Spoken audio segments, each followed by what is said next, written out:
You know, something. I was gonna say something. I don't know what, but you know, there was definitely something I was gonna say. Question is, what was it? I got no idea, dude. I've got no idea. Definitely something though, you know? You ever know when you're like, you ever have that moment where you like, you know you're gonna say something, but then you don't, but you know it was something, right? Right? It was something. Something. Yeah. Something. Oh, right! 20 seconds, that's what it was. Dude, I was watching the timer on both my phone and my computer. And you know how, like, sometimes it kind of varies a little bit? Like, whenever you click on a live stream, it's not always, like, timed up the same. Like, you could click on a live stream on your phone and on your computer, and they'll be, like, timed completely differently, right? Well, you know, that happens with me, too. It's like every time I click on one of my own live streams, it's always, like, you know, sometimes it's 15 seconds behind. A lot of the times it's 17 or 18. Sometimes it's 20. I think one time I actually had it only, like, what, 12 or 13 seconds behind? Something, I don't know. And you know, I can always tell by like the little countdown timer at the start. Today I had both of my live streams. I clicked on them on my phone and they were both exactly 20 seconds behind. The first one was exact. Like, I literally did not notice a difference between like when the timer was ticking down on my phone and on my computer. So, like, the Dream Team livestream was exactly 20 seconds behind for me today on my phone. Today, or with the 1,000-year one, not quite as exact, but still about 20 seconds. Do you know if Linky already went to sleep? I'm not sure. I know he headed out at the end, though. But anyway, hi everyone. Hi Sean. Hi Henry. Hi Stevie. Hi Magician. How's it going? Why are you Yoshi now? Because I feel like it. But, hell yeah, late stream means I can fall asleep to it? For sure, for sure. So, welcome back. Today we are... Well, we're doing more. I mean, there's nothing special to say here. It's just more 1,000-year door grind to level 99. That's it. It's more of the same. But, you know, because of that, we get to chill. Whatever music we want, whatever we want to talk about, doesn't matter. Doesn't matter. We can just chill. Do whatever. Pikmin? Pikmin. Yeah. So, you know. I'll go ahead and keep the game audio up for a few battles, but then once I get tired, you know, we'll go ahead and switch over to finishing off the soundtrack, I think. I'm not fully sure. Where did I leave off? I don't remember where I left off. Oops. Okay, well, we'll find out later, I guess. Does it look like my profile picture's yellow Pikmin gives him thumbs up or the finger? I'm not gonna lie, it kind of looks like the finger. Could just be the crop, though. But anyway. By the way, so for those who weren't here in the previous 1,000-year door stream, or I'm sorry, for those who weren't here in the Dream Team stream, those who were here in the previous 1,000-year door streams know that, you know, pretty much since about when I played Bowser's Inside Story, I've been having an issue with my GameCube controller where the A button was just sticking down for some reason. I opened up my controller last night, took a little screwdriver, unscrewed all the bolts, took the circuit board off, did a little bit of cleaning around like everything relating to the A button. I did notice there was like a small thing that was dented. No idea what that was. But it seems to be working fine, so... I don't know. I'm not sure what the dented thing was, but I think it might be inconsequential, maybe. It seems like it's still working, so I'm gonna take it. But anyway.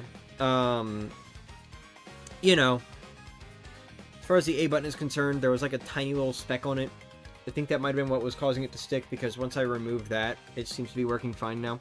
Granted, you know, had a little bit of a fail moment. I did not put the R button back on properly, so it was like very soft, and it wasn't actually registering my button inputs whenever I tested it on the Switch with the R button. So, is Yoshi holding an Xbox 360 controller? No, it's actually my GameCube controller, but not the same one I'm playing with right now.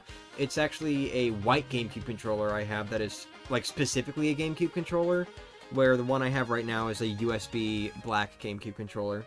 But anyway, you know, so I failed. I had to take the whole fucking controller apart again because of the R button not working. I fixed it, though. I got it aligned properly. It wasn't aligned, was the problem. I got it aligned properly, put the whole controller back together.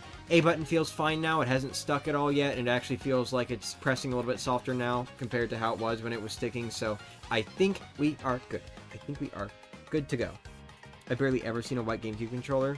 Yeah, most of them are like black or purple or silver or gold, I guess. You have like the Nintendo Switch ones. But, you know. Yeah, I've got a few GameCube controllers, honestly. I've got a black GameCube controller, which is the only one of the two remaining from my first time ever actually getting GameCube controllers. So, like, when we discovered... Actually, I guess I could go ahead and start. When we discovered, that, you know, my Wii had GameCube ports, I was like, oh my god, I didn't know the Wii had this. So, you know, we went to the store, we got ourselves, some GameCube controllers, and then... you know, we ended up going to like a retro game store or whatever. Ended up getting Thousand Year Door that day. Big fateful day, dude. But you know, we got two GameCube controllers. One of them has a loose C-stick now, unfortunately. And the other is the controller I no longer have. The other controller I have a lot of special memories with because it literally like never broke or had any sort of issues or anything. It was just a really, really good controller. And I was using it for like everything. And you know, I liked it, but then one day I made the mistake of leaving it on the floor while my rabbit was out. I came back, the joystick was chewed up, the middle of the controller had been shat on, and on top of that the wire was chewed through, so that was it. No more GameCube controller, we had to go get another one. That's when I got the white one. But in between getting the first two and getting the white one that I have now, there was also, I got a silver Nintendo Switch wireless GameCube controller. And then there's this one, the one that I have in my hands right now. It's a USB black GameCube controller made for the Switch. Can work on computer, though. And if I'm being honest with you, I don't know when we got it or where it even came from. I just kind of discovered it one day, like when I was going through some stuff below my computer. There was just a controller, like this controller was just in the bin. And it was, you know, it's like a really dusty bin and all that, but I cleaned it off and plugged it into my Switch and it was working perfectly fine. And it's, well, it's my favorite controller to use now. Of course, I can't use it on an actual GameCube, unfortunately, but, you know, as far as the Switch and my computer go, this is my favorite controller to use now, so hoping I can keep this one for a long time without it developing any issues. But, you know. I still have no clue where it even came from. Maybe my brother got it at some point while I was at college? I don't know. Anyway.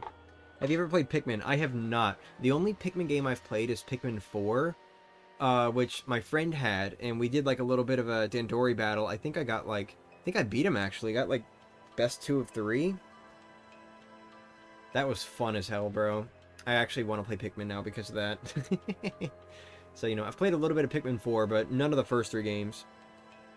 Can we play video game Shiritori? I don't know what that is. Can we play video game word chain? I don't know what that is either, but I can at least guess with that one. What's that? What's video game word chain? Oh, wait, I forgot. I don't want to do that. It's a waste of time. It's a huge waste of time. Jesus Christ. You should play Pikmin 1. There's a Wii version? I know. There's also a Switch version, I think, right? Which one would you say is the best? Would you say the Wii version is best? Because I know that, like, if I wanted to, I could get 1+2 HD on the Switch, as well as Pikmin 3 Deluxe. And then Pikmin 4. Like, I could just get all 4 of the mainline Pikmin games on Switch, right?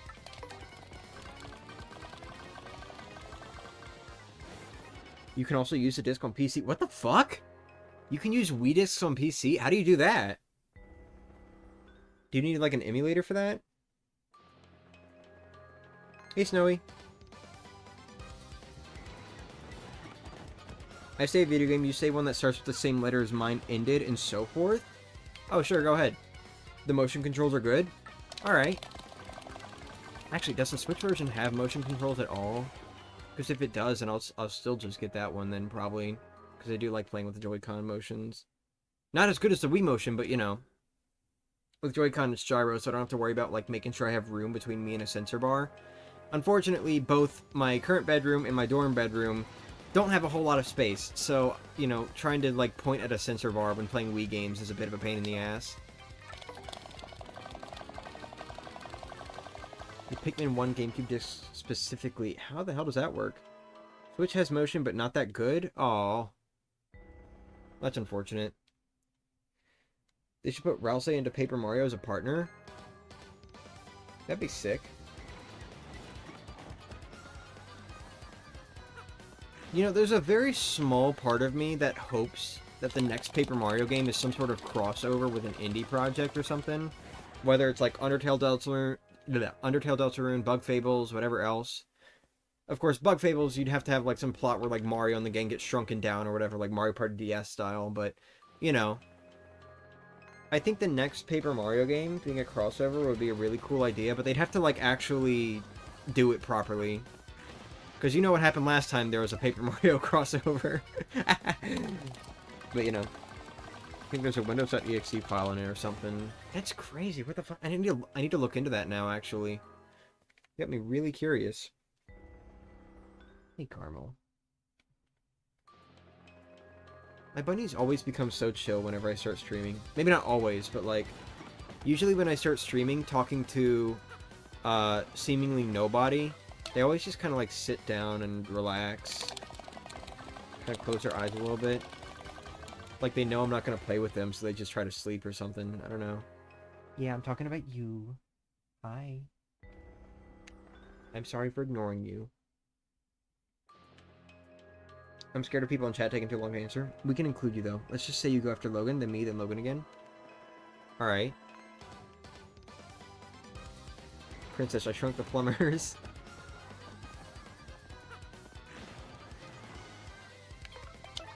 It's a sysbootup.exe thing. Okay. Deltarune / Paper Mario would be sick, to be honest. Imagine an in-game Chris with an in-game Paper Mario. That would be really cool. Dude, I can't wait for next year. Next year's gonna be so fucking sick. Finally getting Deltarune chapters 3 and 4. I'm excited. I'm really, really excited. Sorry if my commentary is very, dry right now.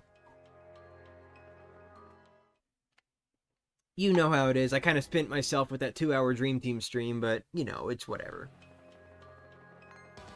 By the way, so far control's been good. It has not been getting stuck down, but I haven't really, like, done any actual hard A button presses, like when I jump. It's just been mashing so far, so... Dude, menuing is so fucking hard. I cannot do menuing with TTYD Switch. It's so slow. Like, I'm trying to just immediately click on the thing and then press up to flee. I keep forgetting I can't do that with this one. 3, 4, and 5? We'll see. I thought Toby said 5 wasn't... Oh, there we go. I thought Toby said 5 wasn't gonna happen, though, because, like, 3 and 4 took so long. Was that not the case? Oh, it feels so good. And Meteor? Nope, not Meteor. Wow! Alright. Sweet! Just made that easier. Look at that. You get to see him... You get to see... Confused Amazy Daisy. I was about to say Dizzy. Yeah, Confused Amazy Daisy. Cool. Alright, well, there's our first Amazy Daisy, so time to put on the soundtrack. So I may drop into my previous stream real quick to see which one I left off on. Ib. Ooh! Sorry about that. Finally, dude! Finally, another fucking badge drop. Look at that. It doesn't matter at this point, but, like, still. You like the way I just fucking screamed your ears off? Alright, Ib, let me see. Hold on.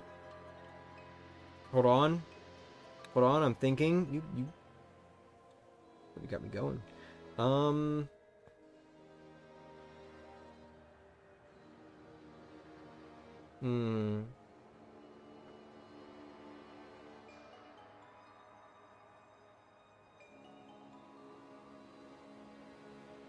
They're moving to work on Chapter 5 right now?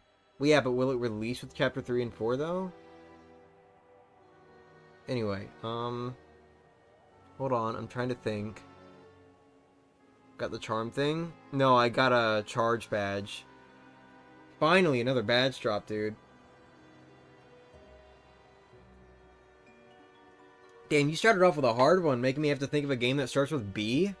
Oh, Bug Fables, what the fuck? Why'd that take me a moment? It literally took me saying B to think of Bug Fables. Okay, Bug Fables. So, your turn, Henry. Oh, wait, no, hold on, wait. Bug Fables, the Everlasting Sapling. So, G. You have to name a game that starts with G. That's the full name of the game. It's Bug Fables, the Everlasting Sapling. Have any of you guys seen the device theory? What is the device theory? Oh, for Undertale and Deltarune? Well, I still haven't heard of it, actually, so no. Had more encounters with the Mazy Daisy in the Pit of 100 Trials than in the forest? Unfortunately, I don't have that kind of luck, so I'm having to do the forest. Gundertale.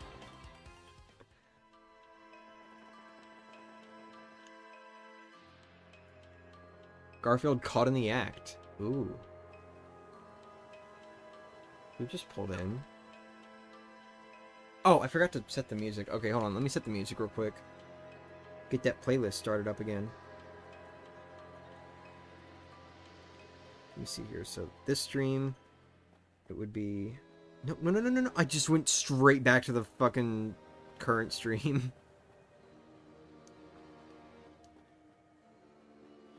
Okay, that's Bowser and fucking Castle.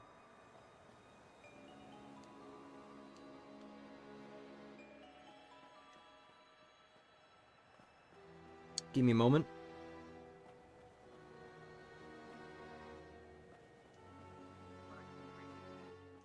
Oh, Wonky's theme. Wonky's theme is what I, like, ended off on. Okay. Ah!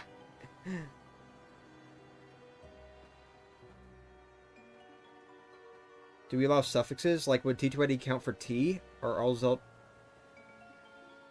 I would say no. Because if we allow suffixes, then I would have, like, immediately said Bowser's Inside Story for the B one. I think we should not allow suffixes.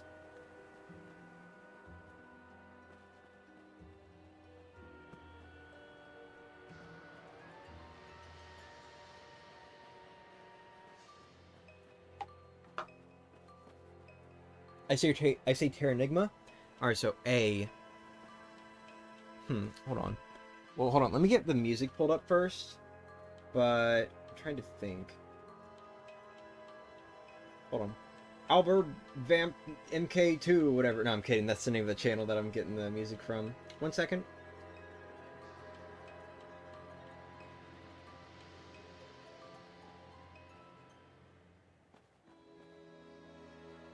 Damn, how far is it? Hold on.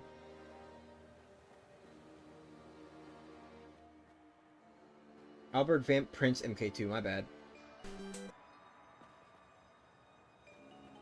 That was near your door. There you are. Alright, let me scroll down to Wonky's theme.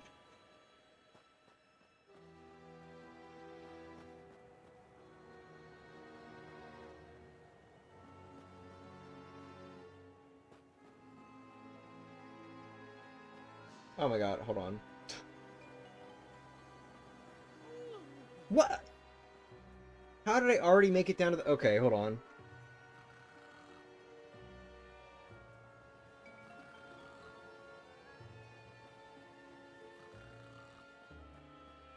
Okay. Was he after chapter 6?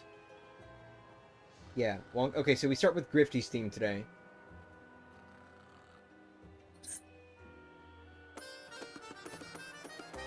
Oh, that's a little loud for my mic.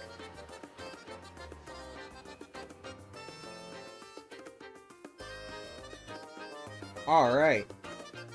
Here's our music for today. Okay, so, alright, back to thinking about a game that starts with A. Oh, well, Adventure Island. If Logan doesn't say the A game I'm thinking of, I'll die. Okay, hold on, let me think.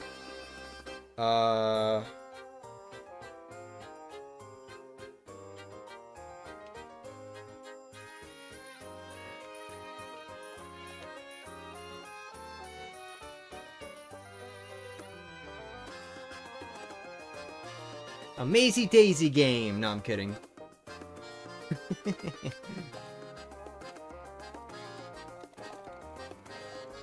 Hold on.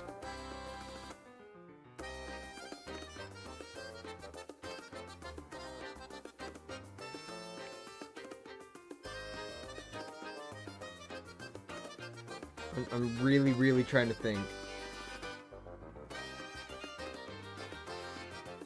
Leather? Oh god.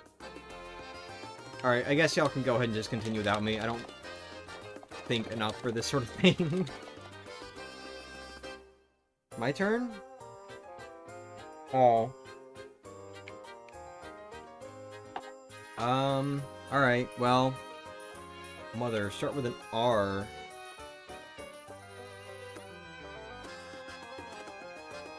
Yeah, I don't know. I lose.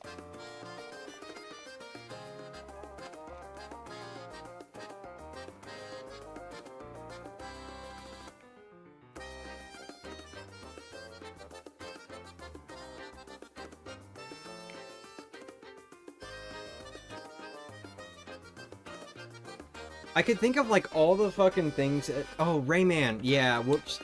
I could think of, like, all the fucking, like, items and shit in games that I've played, but I cannot think of actual games that start with, the letter.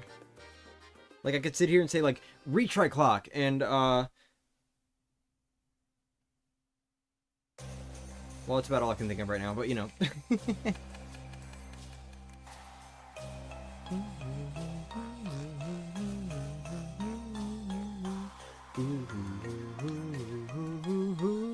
I love Far Outpost.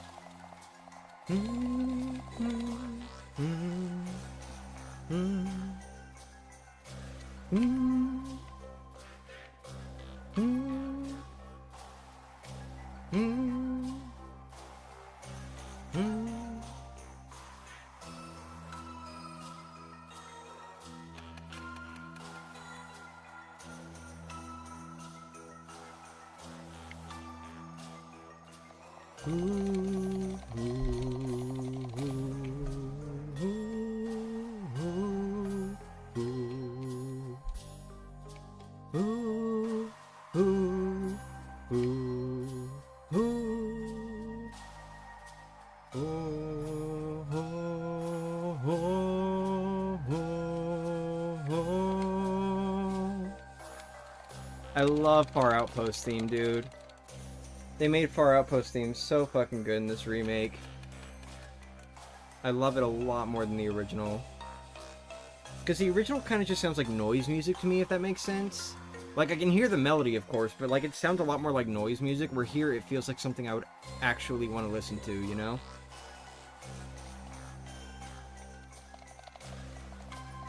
Still can't seem to just, like, slow down a little bit with the menuing. Slowing down is the key to speeding up. Wouldn't you know?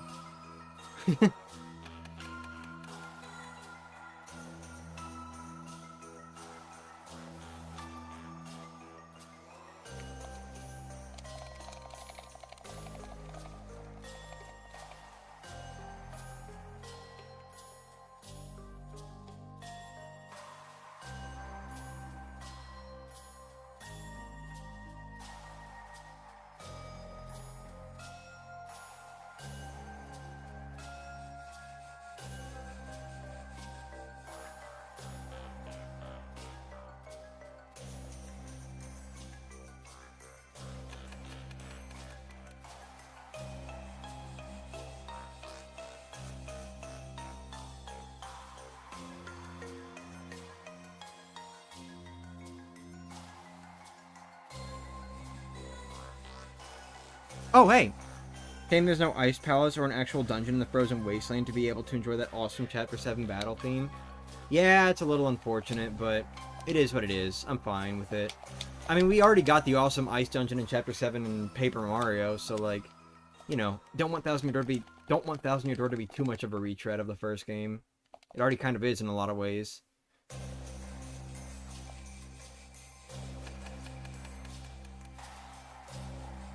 Oh, this part too.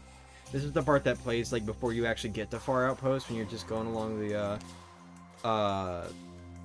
open plain, or whatever. I like this part, too. I honestly kind of wish that, they didn't do this, though. Like, it sounds good, but I wish that they at least had, like, the main version slowly fade in as you got closer to Far Outpost or something. Because whenever I think of Far Outpost, or whenever I think of, like, the main Far Outpost music, I do kind of also think about, you know, like, the path before it.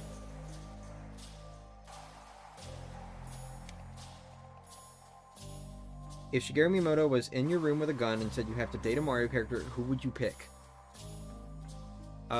Depends. If I get rejected, if I get rejected, does that count against me? Because then I could just say Goombella and get rejected and I wouldn't have to date anyone.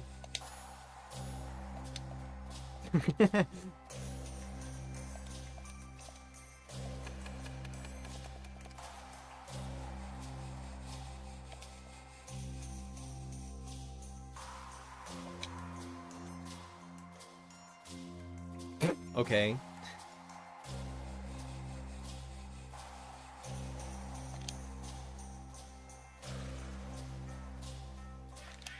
Damn it!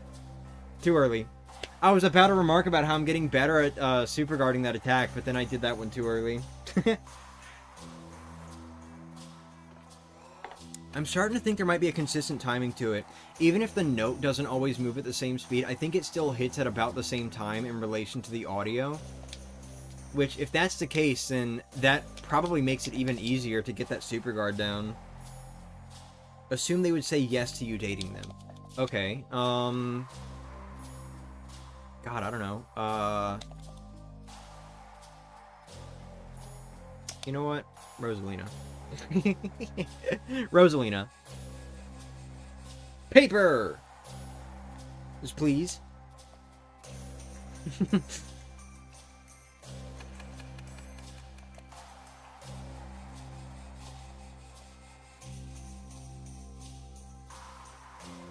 At least it's easy to guard the Daisy here when compared to the first Paper Mario. Honestly, even just compared to the original Thousand Year Door, the super guard timing's a lot harder because, like, you know, there's no, like, clear object that you're super guarding in the original.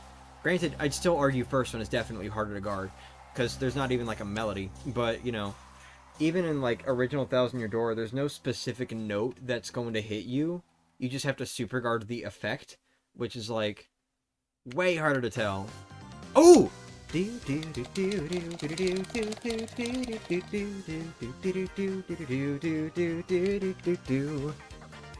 Turning this up.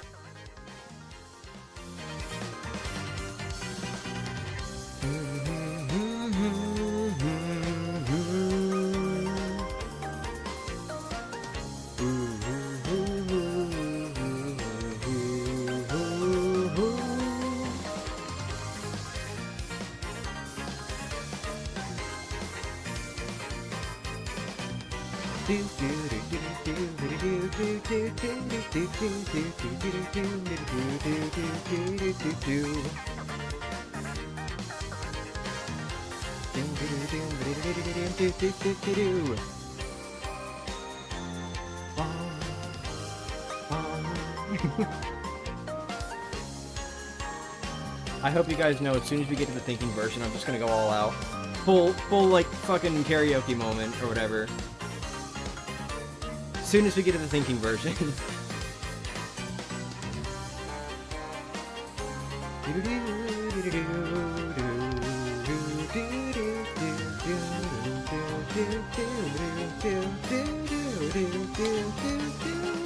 Nope, can't go that high.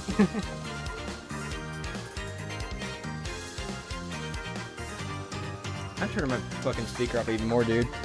I need this. Need me this noise.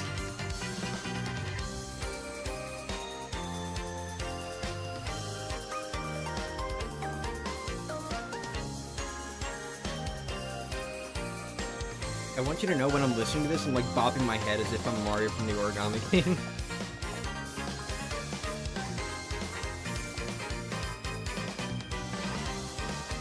You know the way he, like, kind of bops his head a little bit, holding that angry pose at the start of every battle while the enemies line up? Yeah.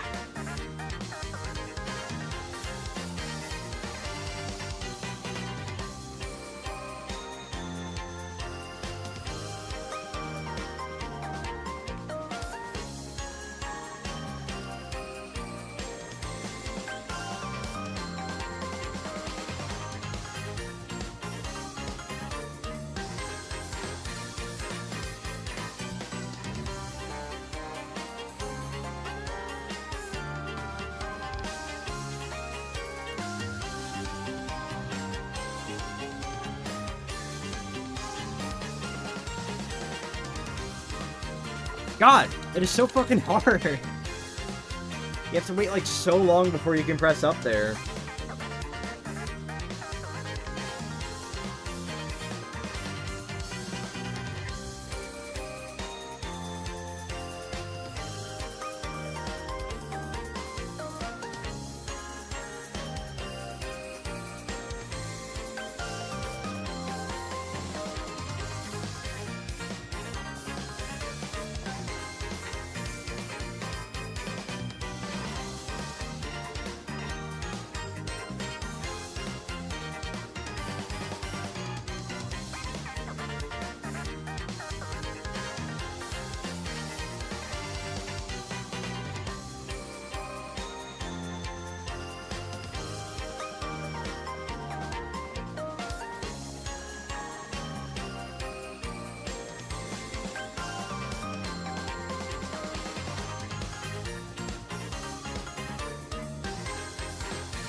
I love it.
I'm sorry, I'll stop now.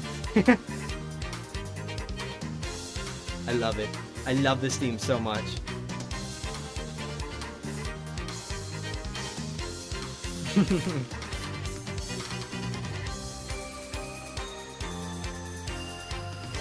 Oh!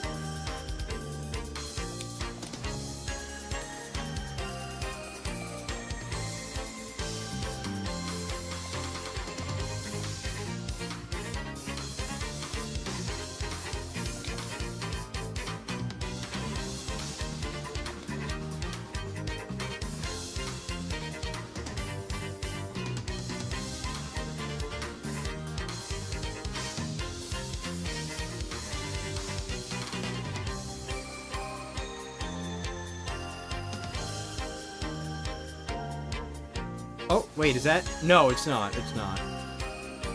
Oh, so close. So close to level up.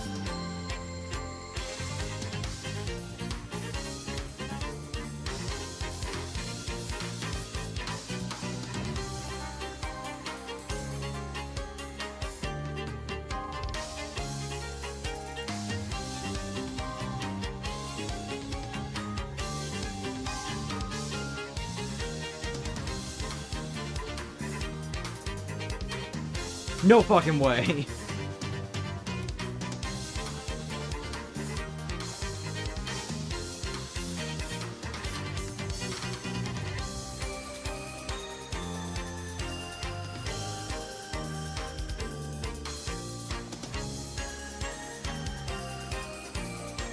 Dude, that was like timed up.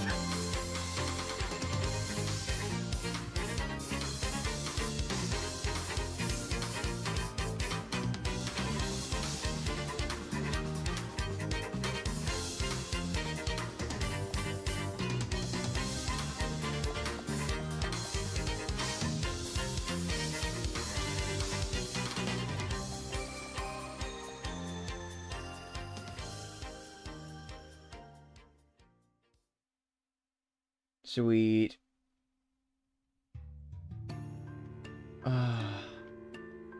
Dude, they fucking killed it with Chapter 7, I'm not gonna lie. The cannon's location, and fucking Far Outpost battle theme, and, you know, just you wait until we get to X-Naut Fortress and Far Outpost, and they killed it, man. Also, Hat in Time was the game you were thinking of? I'm sorry, I wasn't thinking of articles. I was trying to think of, like, an actual full A word. Whoever came up with the thinking variation of Origami King is a genius. Glad it continues in Thousand Year Door Remake. So, like, the thinking variations are really cool. I do like them, and they're very fun to listen to. I'm not gonna lie, I hate their implementation in Thousand Year Doors Remake. Again, they're very cool and very fun to listen to, but my problem with them kind of comes from the fact that, with Thousand Year Door, you don't really have a battle system where a thinking variant would really be required, you know?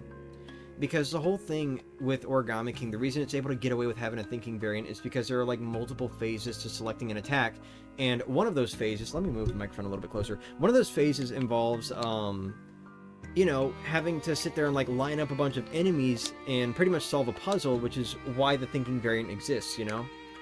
The Thousand Year Door doesn't have that. The Thousand Year Door's battle system is as simple as you walk in, you select a move, you do the move, you move on.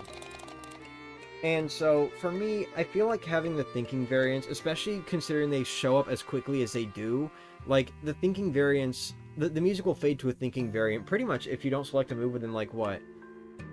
5 to 10 seconds? Something like that?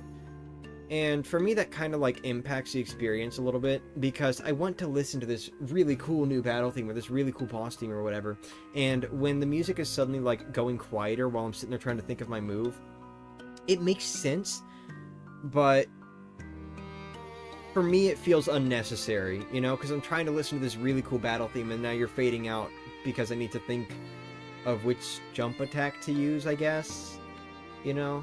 So, like, they're cool, but they definitely were implemented kind of poorly, in my opinion. I feel like they should only really fade out after, like, maybe 20 seconds or so. And even still, you know, like, that's... Oh my god! I'm getting lucky, dude. Even still, I'm kind of just, like, on the fence about it, because it still means if you've never heard this battle theme before, you have to pretty much do Goombella's Tattle or something, so that you can actually listen to it without the music fading, you know? That much does kind of upset me a little bit, but I do like them. I do like them. Hang on, I gotta go. Aw.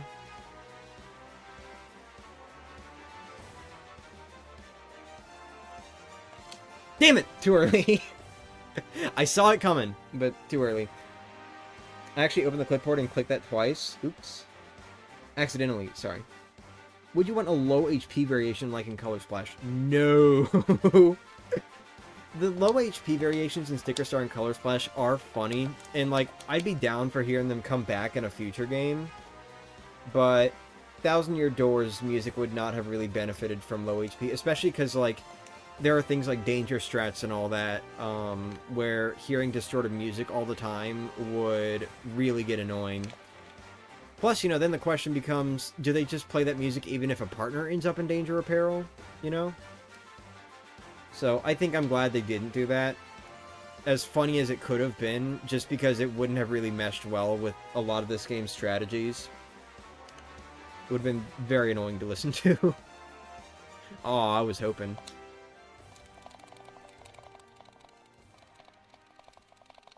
That's wonderful, Christina. That's terrible, Christina. I'm sorry for you.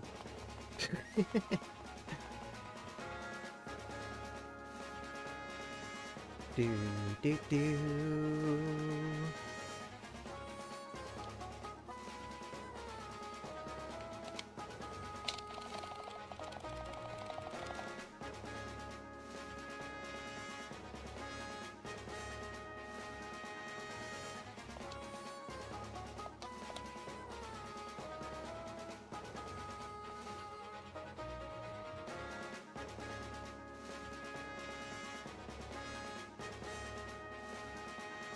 Do you think the Mario and Luigi format would make a good Rick and Morty game?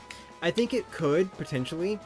But the problem with Rick and Morty is just that, like, it's a lot of work for them to even do, like, a TV show. And usually when you have, like, games based off of TV shows or movies, they're not really all that great a lot of the time. You know? Granted, that was more of an issue during, like, DS and Wii era. But, you know, a lot of the times when you have, like, tie-in games or whatever else, you know, they tend to just kind of come off as, like, shovelware. They're very poorly made a lot of the time. And then there's the issue of, like, you look at the other Rick and Morty-based projects, like the Rick and Morty anime, and it's, like, it's clear nobody actually wanted to work on that. So I don't think a Rick and Morty game in general would be very good. But if they could pull it off, a Mario and Luigi-style format could be very interesting.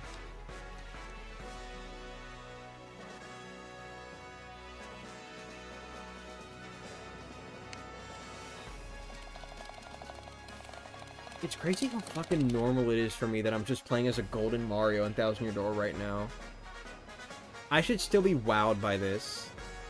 Playing as a Golden Mario in Paper Mario the Thousand Year Door on my Switch, and it's not modded.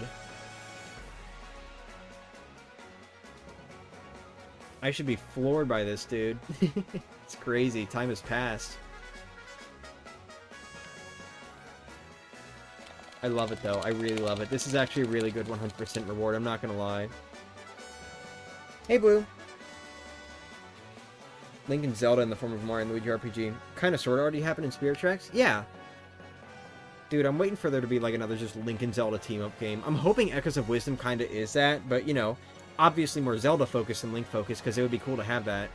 I'm hoping that when Zelda goes into, like, those dark worlds or whatever, you know, the little, like, portal she jumped into, I'm hoping that there's, like, co-op, or not co-op, but, like, Link and Zelda gameplay together. I think that would be really cool. I'm kind of hoping that's the case. Everyone likes iCarly Nintendo DS games? Do they? I don't know enough about them, I'm sorry.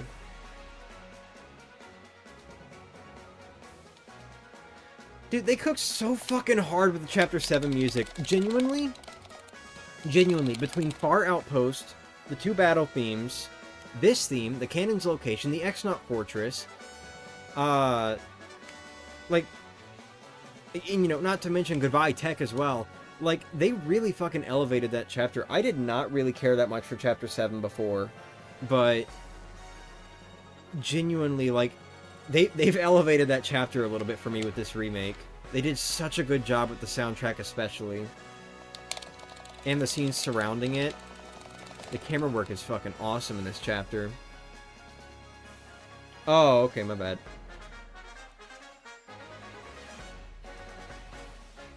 And then, you know, there you go. You got that little ending right there when Mario gets shot out. Oh, it's so good. It's so good, dude. They did such an amazing job on Chapter 7's music. Time for the moon, though. I'm gonna be real with you. The moon theme is one of those where I'm just kind of like, okay. I mean, I didn't really care. Gotta get back to work. Alright, see ya. I didn't really care much for it in the first place, but this one, I can barely hear the melody from the original at all. So that kind of upsets me a little bit, but, you know, it's the moon theme. Who gives a shit? At least they had, like, a little bit more fun with the moon this time. Having you, like, have to mash A to get out of the crater, and slowing down Mario's voice clips. Whoo! Woo-hoo! Wah!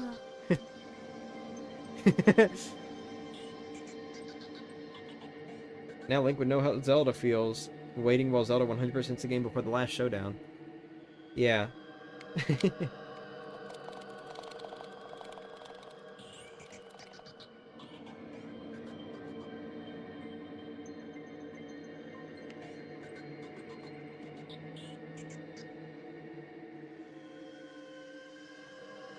Can I get an Amazy Daisy?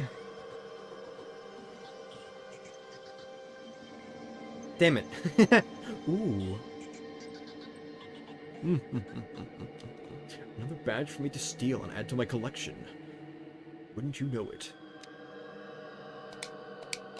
I'm gonna steal it. I'm gonna... I'll steal it and everyone's gonna know. I say with a completely normal voice.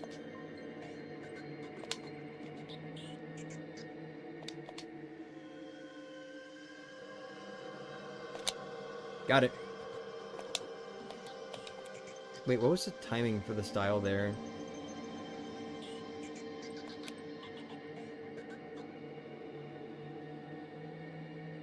Spooky music? Kinda. Get out of here, bro. No, no, no, no, no, no! I realized, wait, I'm not gonna have time to menu to the fucking flee button. I'm sorry, run away. Excuse me. I can't remember. Did they rename that? I feel like it was called Flee in the original, but... I'm not sure. I know it's called Flee in, like, a bunch of other Paper Mario games. Was it called Flee in the original? Or was it always called Runaway? How's everyone doing today, by the way? Can I get a Mazy Daisy?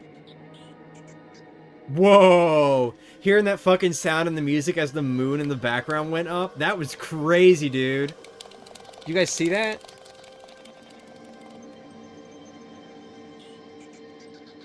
Had a thought where a Breath of the Wild spinoff happens while Link is resting in the Shrine of Resurrection. An unnamed group of adventurers from the various tribes go into dungeons to gather supplies. That could be interesting.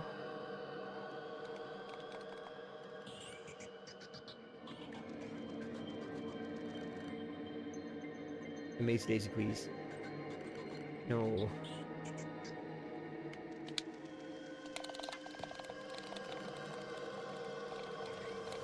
Dude, I can mash so fucking fast whenever I, like, stop lifting my arm. If I just, like, keep my arm held down and just, like, mash the, like, with my hand, I can develop carpal tunnel. You know, I can mash, like, so much faster if I do that. Would you date Kip if he asks you to? Yeah. Another Mario Luigi RPGs always use Flee as the escape button? Yeah. I don't know, I'm just asking for, like, Paper Mario, because Paper Mario's weird about names. They always change the name of shit between games, which is why I was curious. Mario & Luigi doesn't really do that a whole lot, aside from just renaming Green Shell and Red Shell to 3D Green Shell and 3D Red Shell for 2 games. But then it's looking like in Brothership it's gonna go back to just Green Shell and Red Shell, so, you know. Still functioning like the 3D versions, but, you know.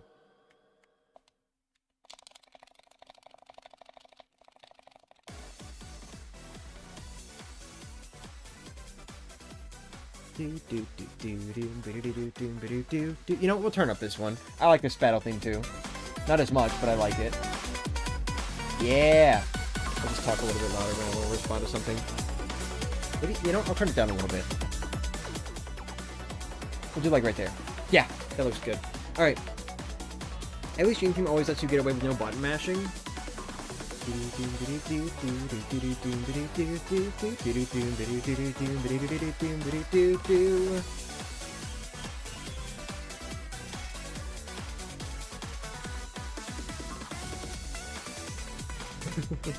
I do like this one a lot, actually. But, you know. At least Dream Team always lets you get away with no button mashing. Yeah. I don't know. I personally don't like it as much. I get it. It is more convenient to just be able to run away when you want to run away. But it doesn't really feel like there's any punishment for it, I guess, aside from that it goes on your record. Because I know Dream Team's the first game that, like, keeps track of a bunch of battle-related stuff. I can't remember if it keeps track of fleeing, but I know Superstar Saga's Remake does, and by consequence, so does Bowser's Inside Story. So, those 2 games I know keep track of how many times you've run away. But, I don't think, that's a moon-based battle theme. Yeah. But it is also the last chapter battle theme. Because chapter 8 doesn't have one. But, you know. What was I going about? Right, Dream Team. So, like, my only problem with Dream Team's fleeing system that every Mario & Luigi game after adopted is just the fact that, like, it doesn't punish you in any way for running away from a fight. Which is fine, I guess. You know, they do encourage you to run away from fights that are too difficult. But it's not like you're ever going to fail running away in a Mario & Luigi game unless you press L. Because with Mario & Luigi, you're guaranteed to run away. It's just a matter of how many coins you lose while running away in the earlier games when you button mash, you know? But I think the one thing that kind of detracts from the fact that you can't mash, or that you don't have to mash, is just the fact that, like, you can't cancel out your fleeing. Because with Partners in Time and Bowser's Inside Story, if you accidentally hit the flee block, or even if you just want to waste a turn, after you start fleeing, you press the L button to cancel it, and it will skip your turn, but it pretty much cancels out the fleeing, so you can stop yourself from running away accidentally, or you can just pass up on a turn. Where Dream Team Onward, you can't do that anymore, because there's no minigame with the fleeing, it's just automatic, you know? And that's where my problem kind of comes in.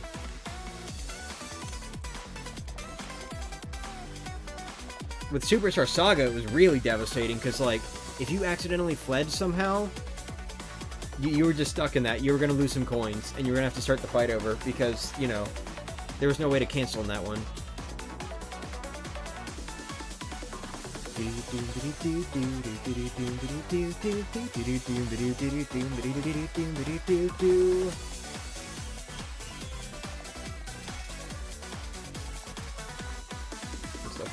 The only thing I can think of punishing runaway is imagine a weapon that has maximum attack in the game but loses power if you escape and the game takes account of fleas.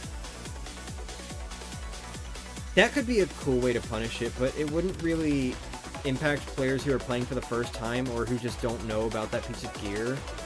Like, they're still just going to run if they're going to run. You know, if you don't know that gear exists, then you don't really have that way of thinking like, hey, I shouldn't run away, you know?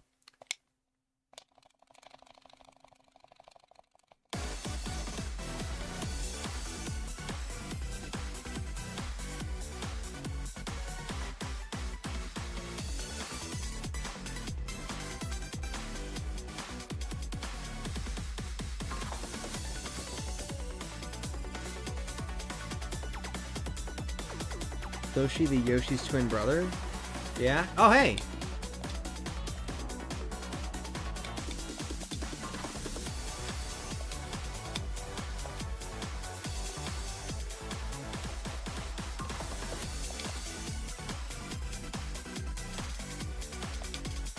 I love how Yoshi's ground pound kind of feels like it goes into the beat of the music. Damn. For the first time, I actually saw a fucking stage hazard coming, and I was gonna try to super guard it. I missed that one too? Man, that's upsetting. Alright, it's fine though. Wait, what am I doing? Ooh, I almost made a very stupid decision there. Imagine if I just fucking ran after that. I would have been so upset. I suppose I could make fleeing more costly. Also, in Pokemon, it's harder to run away if the enemy Pokemon is a higher level than you, and you can't run away from trainer battles. Well, I definitely don't want it to be like a luck-based thing, because if they make fleeing luck-based, then that's gonna... I mean, then you're just gonna end up with like the same sort of situation as like Sticker Star, Color Splash, Origami King, where it's like, you know, you're trying to flee, but you can't because you fled too often, so now you're having worse chances and all that shit, and you know, maybe you haven't even fled that much recently, but you still fail anyway because you just happen to land in the low chance that you fail. Like, I don't know. Personally, I prefer having to play like a little minigame for fleeing. At least, you know, if not also losing some coins for it. That feels like the best way to do it in my opinion, but I may also just be biased because a lot of the games I love handle fleeing that way. So, you know. I definitely don't want luck-based fleeing though, that's just bullshit. Of course she'd show up when I mention Pokemon. Yes, hi Gil. Howdy do. Sorry if the music's a little loud, by the way. It's just a battle theme. Actually, you know what? I can turn this one down. Yeah. Yeah, that was just thinking. I don't really care about that one. Is that why I ended up here? Guess so. It was fate. Sorry, my mistake. But I have to go? Alright, have fun. Gotta go take a nap? Alright, see ya.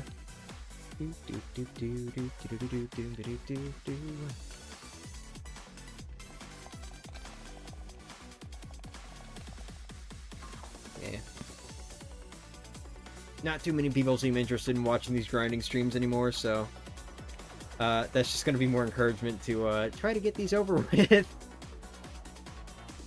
Maybe I'll do a second one later this week. Now we have to listen to your voice? Yeah, you have to listen to my voice. Ugh. I can turn the music up a little bit if you want. We'll do like right there. Yeah, I think that's fine.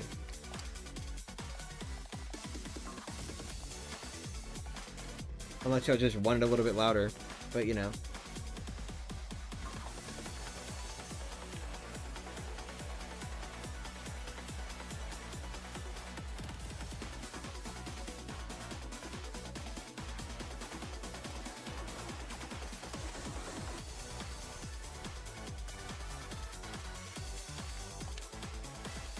Damn, dude.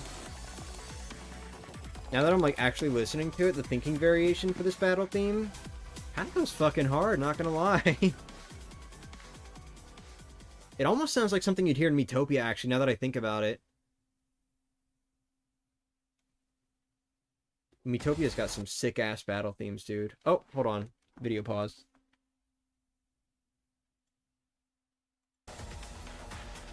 Oh, not this one. Dude, I'm still so upset. I'm so upset whenever I hear this. Because not only does it not feel as, like, frantic as it felt in the original, but it also feels like it doesn't... Okay, so maybe I'm just crazy, but I swear there are, like, background sounds in this music at a certain point that sound like... almost like a clock ticking down, I guess. You know, as in, hurry, right? But, like, I'm still so upset, because, like, this just does not sound as frantic as it did in the original, and, like, you know, they don't even use it during, like, my favorite point where this music gets used. They use it in Chapter 5 and Chapter 7, I think. That being when the ship is under attack, and when, you enter the X-Naut Fortress and the X-Nauts show up. But my favorite instance from the original game was in Chapter 8, after you beat Bowser and Peach gets taken back behind the throne by Grotus. This music starts playing and it's like super frantic and everything, and it feels like you want to hurry down the stairs. I love it so much. It doesn't play there anymore. Now it's just ominous silence. And it's crazy too, because like, they came up with like this really cool fucking kind of frantic sounding theme, or intense, it's more intense sounding theme called Imprisoned Princess Peach, which gets used for like between the Grotus and Bowser fight, and then it's just eerie silence after, and it's like, are you kidding me, bro? They could have used that if they were gonna like not use the More Danger theme. They could have used that, you know, and just played like Grotus's theme to have that like sense of intimidation that the original scene had when he reveals Princess Peach has been there this whole time. So many fucked up music choices like right at the end. I was not happy about that. Still a good game though, and a great soundtrack. It's just one of my pet peeves, you know? Don't mess with the finale. They mess with the finale. I wasn't sleeping well the last few nights, but I was sweating a lot better. I was literally just sweating instead of sleeping is what I meant. Oh. Oh!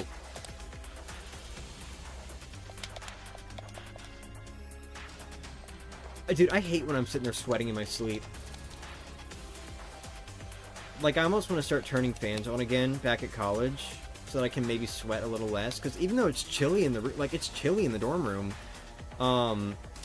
it doesn't matter. I'll still just wake up covered in sweat anyway. So, got it.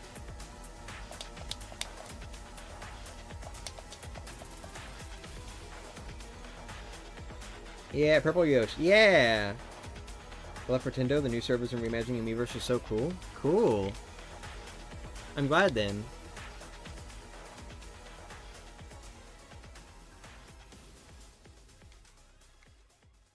Oh wait, what the fuck? I did not go in the tree.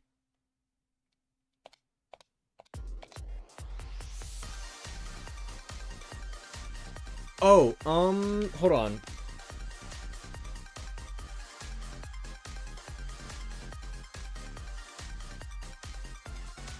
Okay, so this soundtrack that I'm listening to, it has like a bunch of the different variations of tracks, but they also have like individual like variation portions, I guess. So like, you know, you've got this, and then you've got variation A, C, A, D, A, E, A, F. But then there are individual like variation B, C, D, E, F. We're gonna skip over those just because I don't want to listen to the X-Not Fortress for like what? Probably like 20 minutes or something like that, maybe even more. Oh, thank you. I really appreciate it. But yeah, so this is variation AB, I think. And this is for level 1. And then I think each other variation is going to be like sub-level 1, 2, 3, 4. And then there are like the individual parts that are also in this playlist. We're going to skip over the individual parts. But yeah, here you go. Enjoy X-Not Fortress for a bit, because there are a lot of variations that we're going to be listening to. Sub-level 1 is definitely my favorite, and that's like the next one, so look forward to that, I guess, maybe? If you trust me.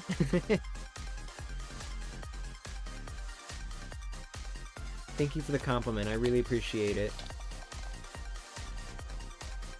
Piss as a... You know what, me too.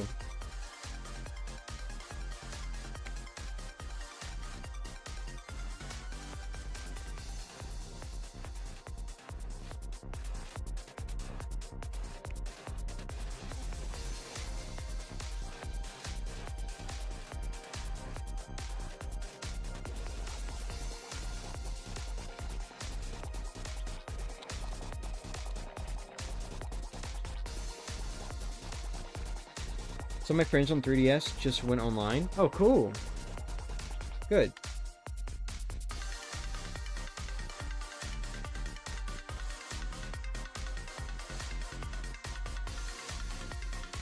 An orange light just flashed. Oh.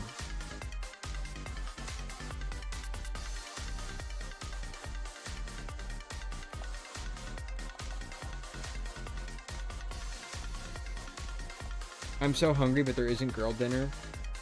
Sorry.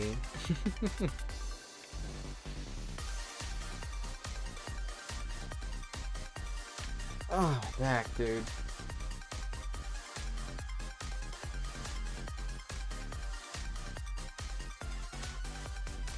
Dude, one more Maisie Daisy and I get another level up.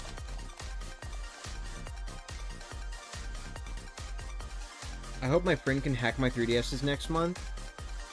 3DSs? Multiple? Nah, if I have multiple 3DSs, I definitely just, like, keep one vanilla.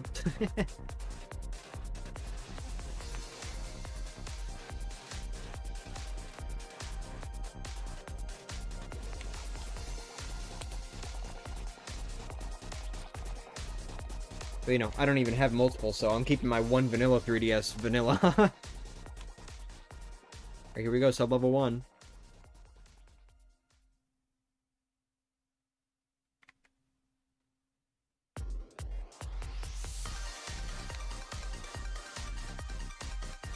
Wait.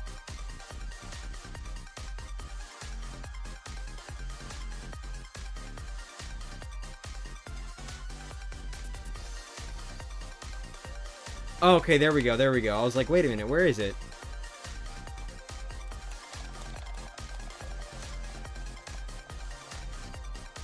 Only... I have 5, only 2 are supposed... What the fuck? Why do you have 5? What the fuck? Damn.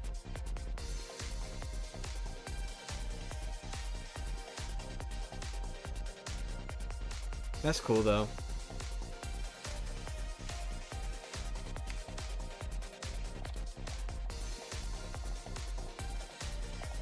Whoa. My controller wire was, like, against the seat.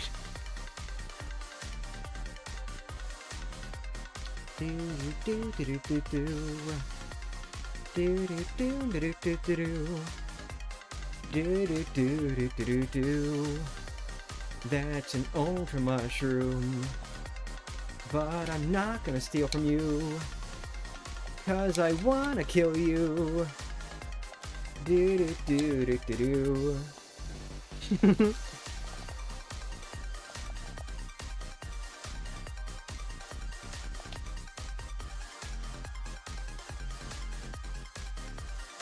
I love seeing Mario's little dance in this game so much, dude. I'm glad they just, like, recreated everything as closely as they could. Instead of giving us, like, a situation where it's, you know, like, Mario holding a fucking angry pose all the time in battle like he does in, like, every other fucking game after Thousand Year Door. One 2DS that doesn't work. Ooh! Oh, look at that! Double star points! Hell yeah, dude! 48! Now that's what I'm talking about. This is why I let fights go for 2 turns. So that these spells can happen. Fucking awesome, dude. Isn't that like the second melee spell in a row that I've gotten double star points on? I don't think I've gotten, like, attack or defense increase recently, and I definitely haven't gotten coin increase, I think. No. I'm not answering that fucking question. No. Well, I guess that is an answer, but you know what I mean. I'm not entertaining that question. One 2DS that doesn't work, my OG that doesn't work, a new 3DS XL that has my OG network ID. I don't want the factory reset until the other 2 are hacked. Fair enough. What is my... Oh, wait, no, I just leveled up. It doesn't matter. Wait, yeah, that's right. I don't ever have to use a recovery block again.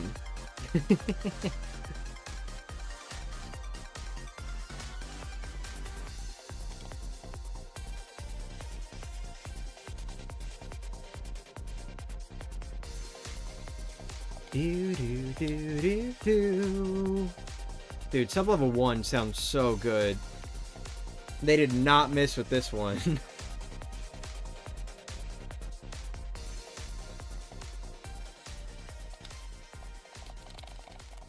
But now we're going into sub-level 2, so, you know.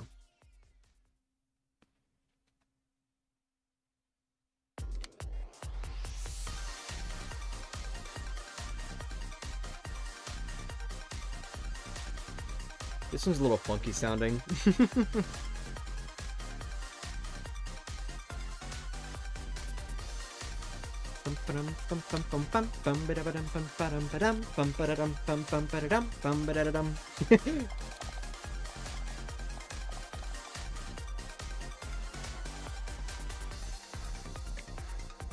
I do like this part.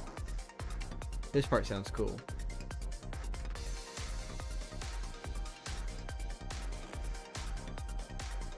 Jamming out, dude. Jamming out.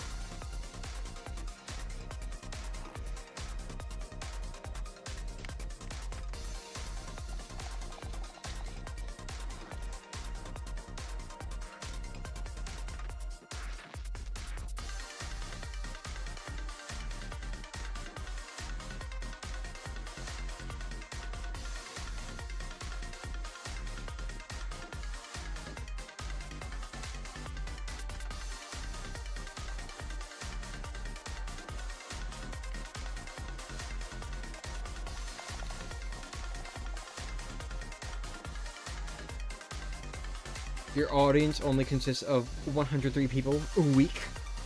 Ugh. Well, that's what happens when you're fucking running away all the time.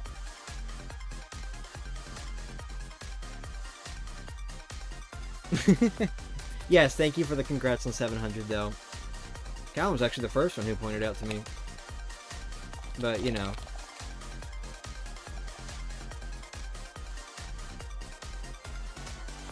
$700. Coming for you. I'm catching up. So where am I at right now? 706? Awesome.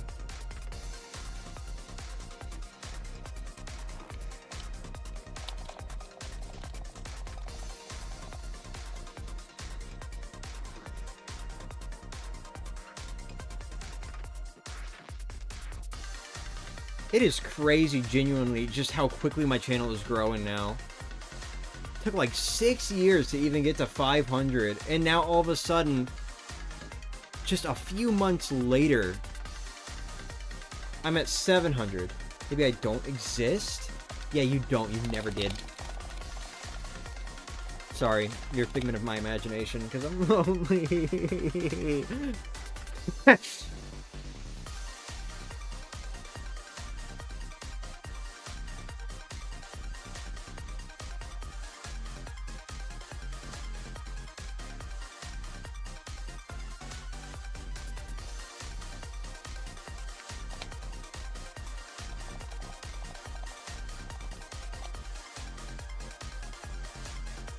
I'm gonna be real with you, I didn't actually pay attention to what enemies were on the field that time, so I hope there wasn't an Amazing Daisy there. Maybe because you stopped holding it as a secret? Maybe. You know what they say about streaming daily. Yeah.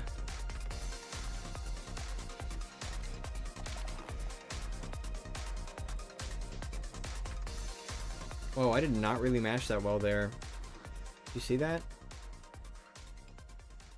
Alright, get ready for sub level 3.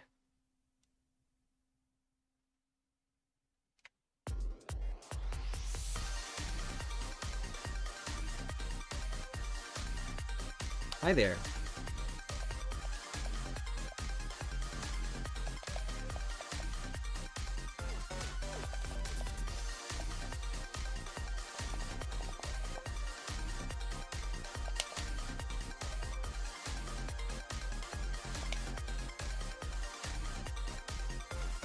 Skull?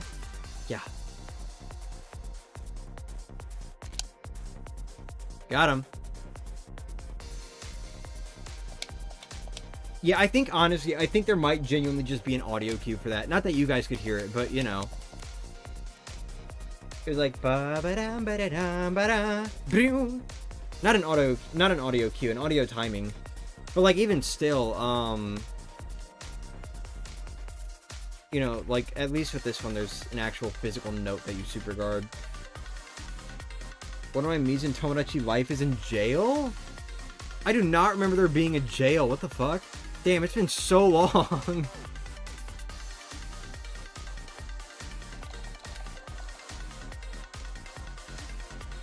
One more thing. I just want to, like, compliment this game again for how faithful of a remake it is. Considering a lot of these enemy loadouts are the same, too. Like, this Crazy Daisy right here has the same 3 loadouts as the original game. 4 Crazy Daisies, or 2 Crazy Daisies and 2 different Hyper Goombas, or 2 Crazy Daisies and a Mazy Daisy. Gotta give compliments to the remake for that, just keeping it the same. Never played it, sadly? Oh. Gotta go do homework? Alright, bye.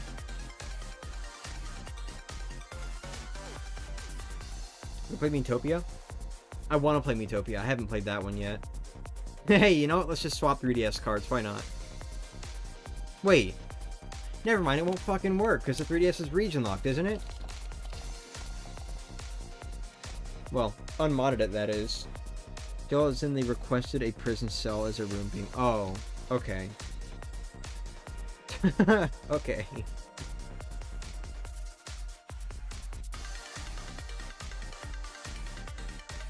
I genuinely thought there was like a thing where fucking one of your Miis just did some bad shit and they ended up putting them in like a new jail cell or something. That would be fucking insane. Could you imagine that like actually being a thing in Tomodachi Life?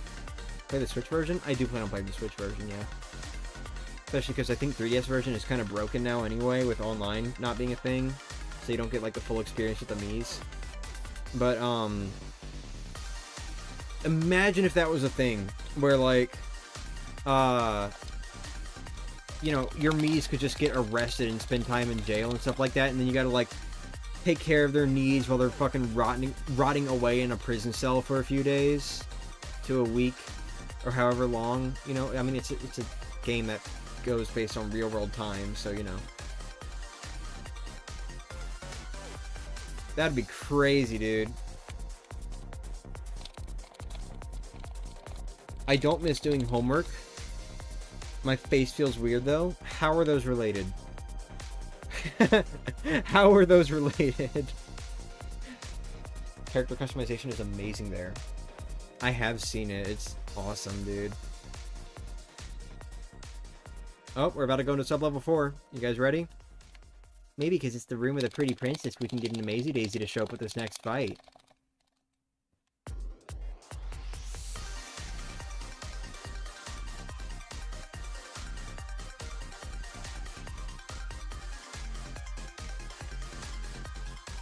Never did my homework in the fifth place.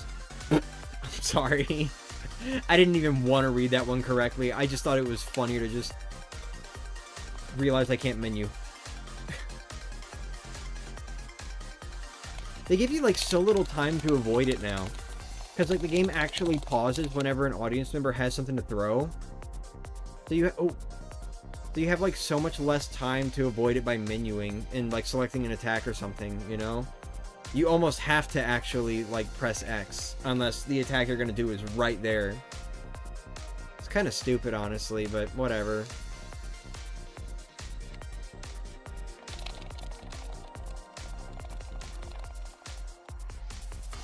The workload is bad, but at least teachers treat you like adults. Oh, I miss college more than high school. Oh. Yeah, no, I think as difficult as college is with, like, the responsibility that comes with it, I think overall I just like college more because, you know, having more, like, responsibility put on yourself means that you can easier get away with, like, you know, not doing shit immediately. Because, like, with high school, if you had homework, you almost always had homework within, like, it was due within, like, the next day or two, right? Where college, a lot of homework is, like, bigger assignments, but because of that, it's also not due within, like, the next week, or, you know, you get the idea. And, like, there are far less exams to study for, but those exams have, like, a, you know, a bigger impact on your grade. So, plus, you know, a lot of students in the U.S. have to do college at, like, a, you know, a dorm room, because no fucking way people are driving back and forth to universities unless they live in the city that university that they're going to is in, right? So, you know. Oh, hey, there we go. Another one with an Ultra Shroom, and I'm not gonna get it, because, like, I want to kill you, not steal your fucking Ultra Shroom. Sorry. Bye. But, you know, I think I do like college more, but it is, like, much more mentally taxing, I guess. It's a lot more, like, emotionally stressful. And that much kind of detracts from it a lot for me. Still looking forward to the semester starting, though. So, you know, what does that say? But, you know.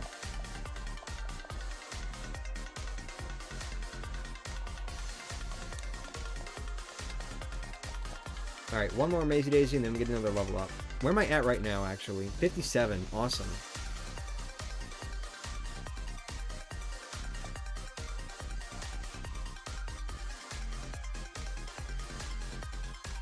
I ran a club back in college and it lasted a good while. Oh, cool. I will never run a club. I ain't that involved.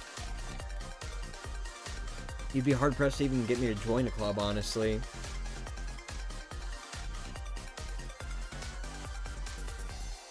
Making friends?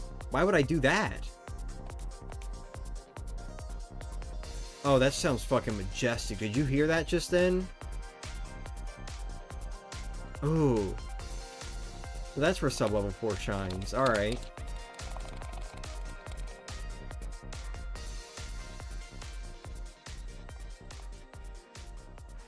Alright, back down we go. Oh, wait, hold on. I need to skip.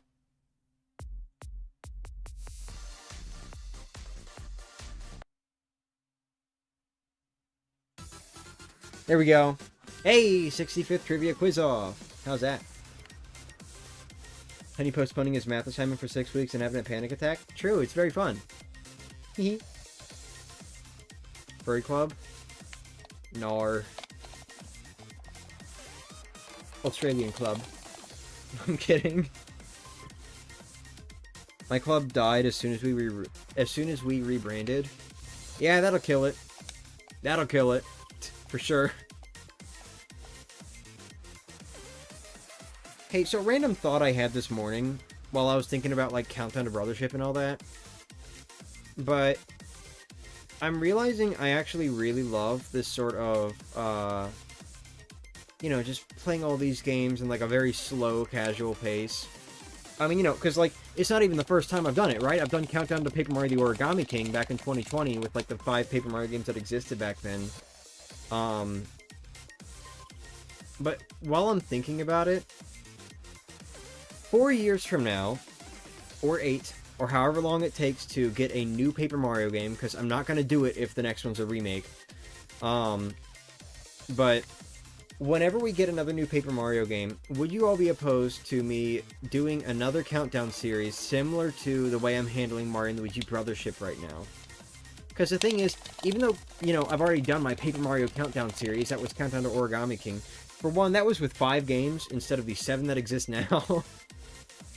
You know, 5 games, 2 of which are bad and 1 of which is debatable.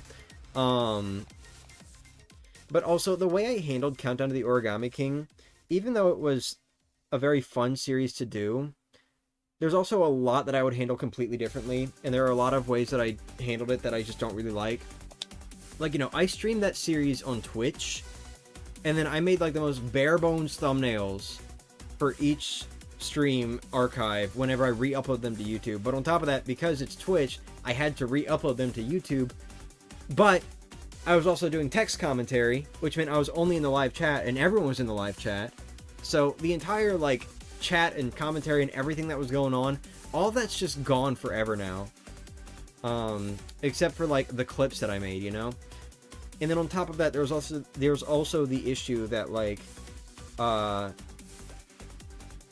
you know, it wasn't on the main channel, and I was also calling it Countdown to the Origami King. But then it was day 1, day 2, day 3, day 4. I was counting up, which, you know, not the best way to handle that. So, would you all be opposed to me doing another Paper Mario Countdown series whenever the next Paper Mario game comes out, but this time making it more proper, like the way I've handled Countdown to Mario and Luigi Brothership? Would you like that? Would you want to see that? Well, that's too early. I mean, even, that should just been after the other 2. Okay, whatever. Whatever. Hey guys, look, it's the theme that made me cry. Made me cry and, made me cry again and again, because I kept listening to it.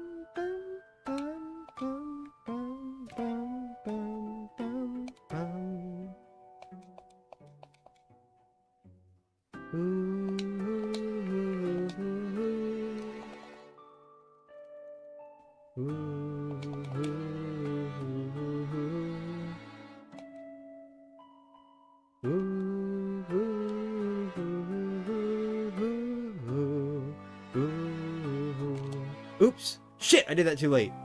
It's hard, I had Feeling Fine on.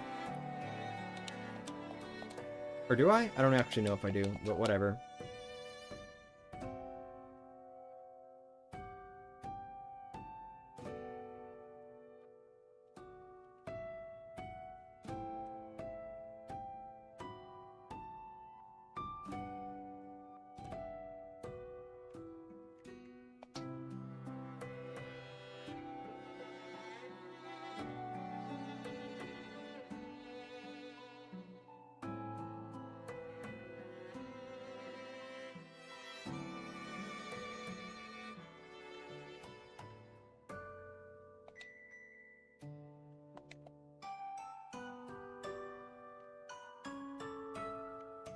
Tip don't lose?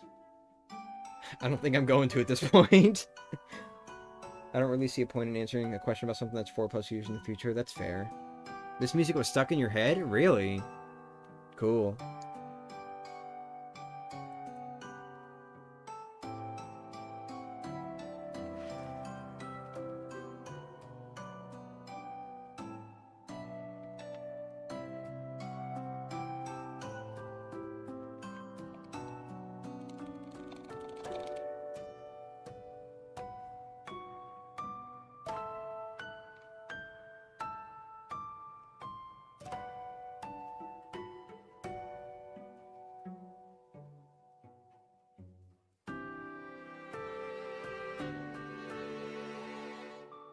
And then they decided to revive him. Yeah, completely fucking ruined the moment.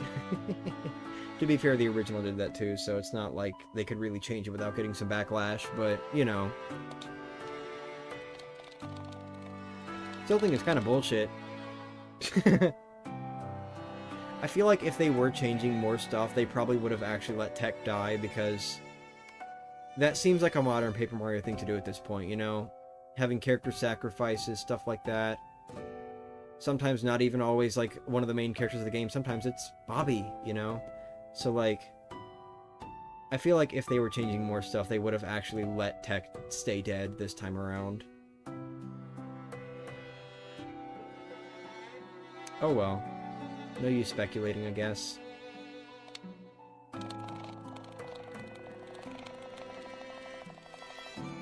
Probably picked it up from screen, and this one part was in my head and I couldn't pinpoint where it came from. The part that sounds like a music box.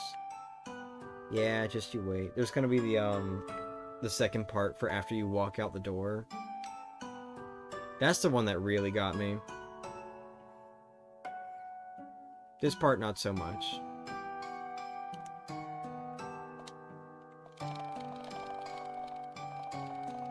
Stream. Okay. Yeah, probably.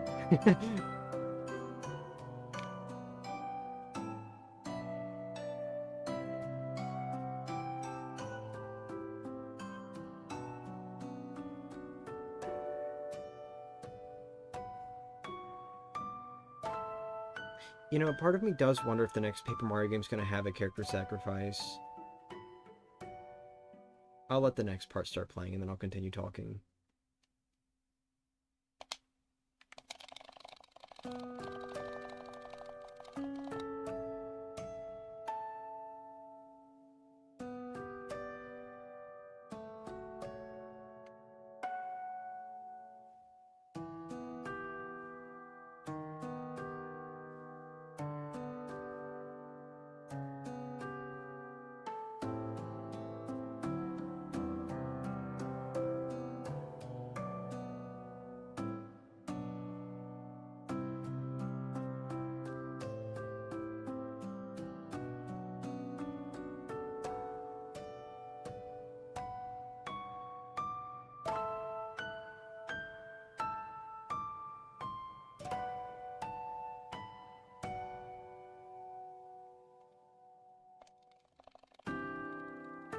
Anyway, yeah, brain contains too much Bill Cipher. Wouldn't doubt it. I do wonder if the next Paper Mario game is going to have a character sacrifice, though. Because something that I've kind of, like, thought about a lot recently is how often Paper Mario games have a character sacrifice. Ever since Super Paper Mario, there's been at least one every game, you know? You could argue Thousand Year Door as well, but Tech doesn't actually stay dead, so it's not quite the same.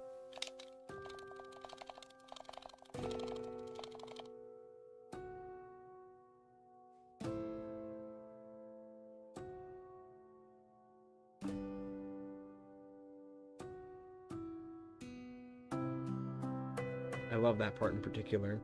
That little quiet part. Quiet parts and emotional music really get me. But anyway, you know, I sadly have zero context for what this music is playing for or when. It's just, there's like a scene at the end of Chapter 7 where a big computer named Tech X, who pretty much has learned emotions and love from Princess Peach, has been shut down by Grotus prior to the chapter, and then when you get to the end of Chapter 7, you are guided to that room, and everything turns on. Tech is running off of backup power, but, and, you know, cached memory and stuff like that, but as soon as backup power fails, Tech just turns off, and that's supposed to be the death of the computer. And so, this particular music, this is the version that plays after you walk out of that room. And it's very quiet. Oh shit! Yeah, I looked down. It's very quiet. And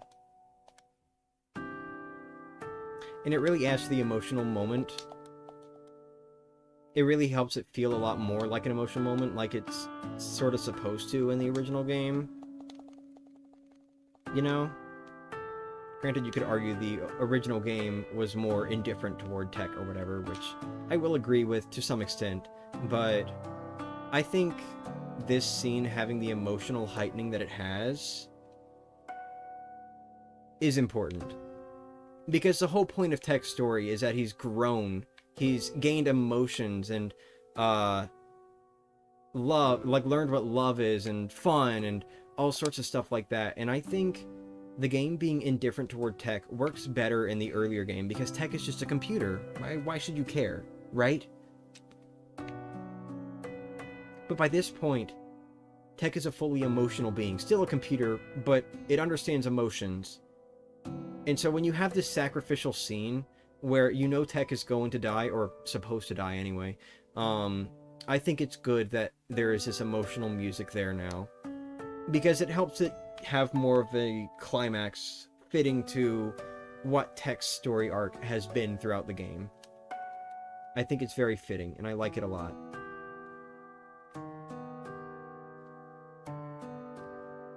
But anyway, so getting back to like the whole character sacrifice thing.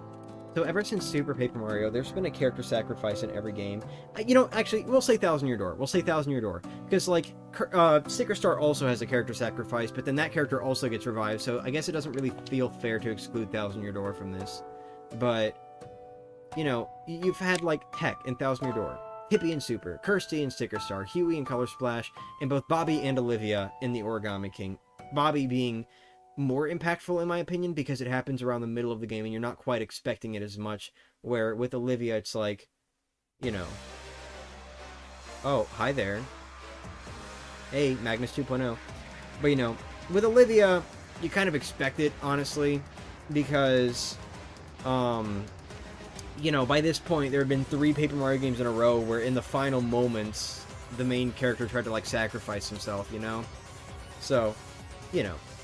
But I do wonder if they're going to do it and how they're going to handle it for the next Paper Mario game. Because by this point, it kind of feels a little forced, I'm not going to lie.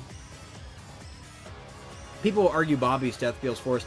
I think Bobby's death feels less forced than Olivia's. Olivia's death literally results from her just being a dumbass with how she worded her wish. You know, undo everything Ollie has done. Except Ollie was the one who folded her, so, you know. So that one, in my opinion, feels way more forced, just because, like, the only reason she even dies is just because she didn't think carefully about the wording of her wish. But, you know, if there is a character sacrifice in the next Paper Mario game, I hope it's done tastefully and isn't just like, oh, this main guide character that's been with you throughout the entire journey is super powerful now, and now they're gonna die so that you can become super powerful and save the day, or whatever, you know? Like how things played out with Sticker Star, Color Splash, and Origami King, as well as with Tippy's Sacrifice of Love and Super, which, that one works. That one works. Color Splash, I could maybe argue also somewhat works, because, like, they actually did have sort of a story reason for why Huey sacrificed himself. You know, and, like, what Huey's purpose is and all that. Sticker Star and Origami King, those did not work. Those did not work at all. Super Paper Mario definitely is the one that worked best, though, because it was like the whole plot was kind of leading up to it. But I hope that if they are going to do like the whole ending character sacrifice thing, I hope they at least do it the way Super Paper Mario did, you know? Where at least the plot kind of builds up to it, even if you know it's going to happen, because the past 4 Paper Mario games have done it, you know? I hope they at least build up to it properly. But, you know, preferably, if they're going to do it at all, they shouldn't do it right at the end. They should have it happen with a character around the middle of the game or something, where you at least don't expect it, you know? So it feels more impactful, I guess? I don't know. Still kind of build to it, though. They should build to it a little bit. But, you know. Or they should just not do it at all. That would be really cool, too. Another Paper Mario game where a character isn't forced to die at some point? That would be nice. But anyway. Would you like a Mario scene where a good character dies and Mario gets a Wolverine rage scene where he slaughters pretty much a whole army of enemies? Not really, no. Yeah, I hope they subvert expectations. Should sleep. How many levels have you gotten? I think I'm on level 60... No. Where am I at? Level 58? Yeah! 58! I'd be surprised if I even make it to 65 today, because I'm getting, like, roughly 20 star points from Amazing Daisy encounters now. So, it's definitely a lot slower. I'd be surprised if I actually make it to 65, but we might start streaming this twice a week, just because I want to be done with this sooner, on, like, a calendar scale, you know? This is kind of like the one thing that's holding me back from wanting to start my 9 times pain run, because I don't want to have 2,000 Year Door series going at the same time, you know? X dying and Dawn of Soul? Yeah, I know. We know Soul's gonna sacrifice himself in the end. No, I'm kidding.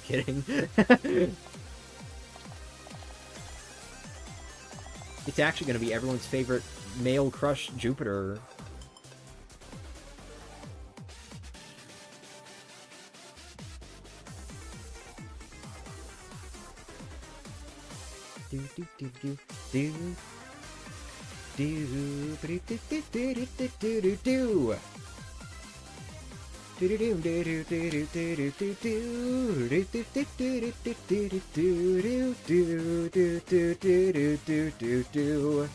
This part's cool still.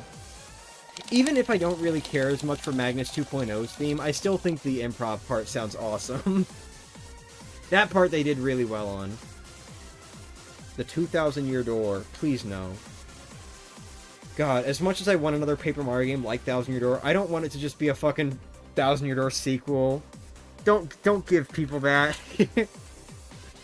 Because modern Paper Mario fans are gonna be like, wow, they're just sucking their dicks now, aren't they? You know? I don't want a direct 1,000 Year Door sequel. I think Super Paper Mario is already good enough for that role. I do want a Paper Mario game that is like the first two in gameplay, though, and like the second and third in storytelling. That would be, like, the ideal Paper Mario game as far as those issues are concerned.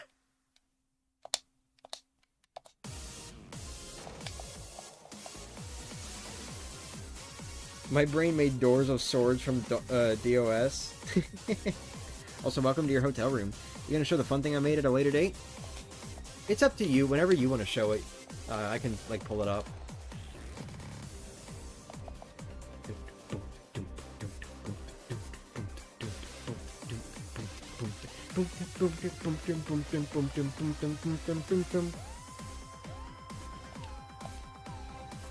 Why is every hyper clef just being a dumbass now?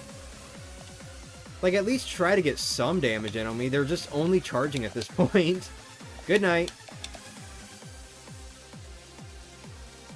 I just said 2,000 Year Door because you said 2,000 Year Door streams. Oh, okay, my bad. Everybody gangsta till Super Paper Mario plus Paper Bowser's Minions come out. Comes out. Yeah. Also, yeah, I saw the 6161. Oh, that sounds weird. Also, you can't really see the save block shadow that well. Like, it's right about here, but like the fucking moonlight in the background. Dude, this, oh, all of the like ray tracing and like dynamic lighting in this remake looks so fucking gorgeous, dude. I know I've said this like 1,000 times, but it really does. Especially in rooms like this. There are certain rooms where it just looks fantastic, dude. Is that the tree? I think that's the tree's shadow that I'm walking along. This game just looks so fucking fantastic. It's so beautiful. I love getting to see my favorite game looking like this. Hello, who are you? Can I spam? You cannot spam. I will immediately ban you if you start spamming. But also, I'm someone who does a lot of, like, Mario RPG related streams, so if that's your thing, then feel free to stick around.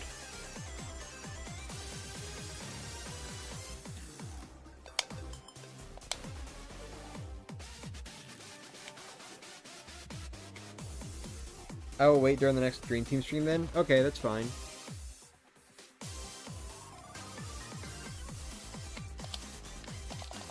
Dude, imagine if Nintendo actually, like, did a remake of Super Paper Mario, and they released it as, like, Paper Mario the 2,000 Year Door.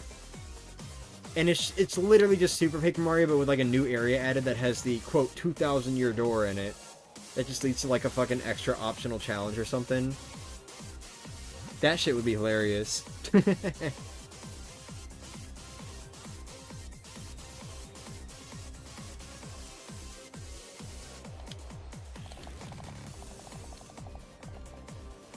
Okay, I'm gonna be real. I know I've like complained about it a lot in this stream, but the menuing is like really weird, especially because when the initial options pop up, you can go left and right like almost immediately, but once you click on like a sub menu, then it's like you have to wait a moment before you press up or down, or else it's just not gonna register. Like, watch this. Ready? Never mind. Demonstration failed. Whatever. I give up. I don't know. I fucking hate how slow the menus are compared to the original. I would be interested in a Super Paper Mario remake, not gonna lie. Is the one with that Jester in boss, right? Yeah. What the hell is that? Oh, that's a 1,000-year door being opened. I think. Yeah, this is the 1,000-year door being opened. How horrifying. An Amazing Daisy! It's gonna die! This sounds like some shit straight out of Origami King, I'm not gonna lie. Like when the Origami Castle is being assembled. This one sounds a little bit more 1,000-year door-ish.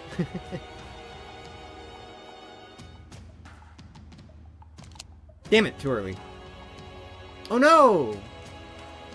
I took 14 damage. How unfortunate.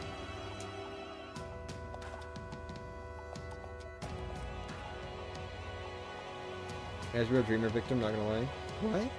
What?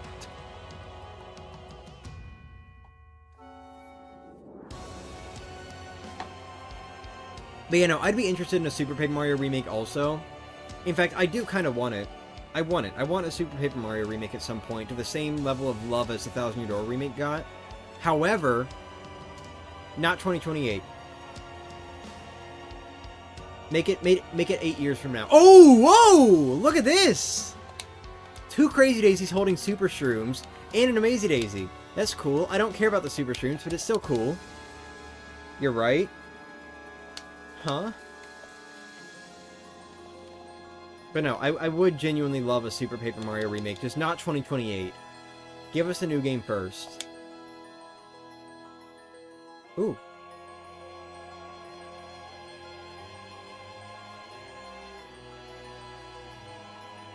Oh no, they're both gonna heal the fucking 1 HP they just lost. Wow, alright, good for you guys. But yes, I know I'm tight, thank you. Guess I never play it then? Play what? Super Paper Mario, or, I'm guessing Super Paper Mario, because I said not 2028. I don't know. I'm sure you'll get another console at some point. I mean, even if it comes out in 2028, it's not going to be on the Switch anyway, so, like... I don't know. I just don't think Paper Mario should do 2 remakes in a row.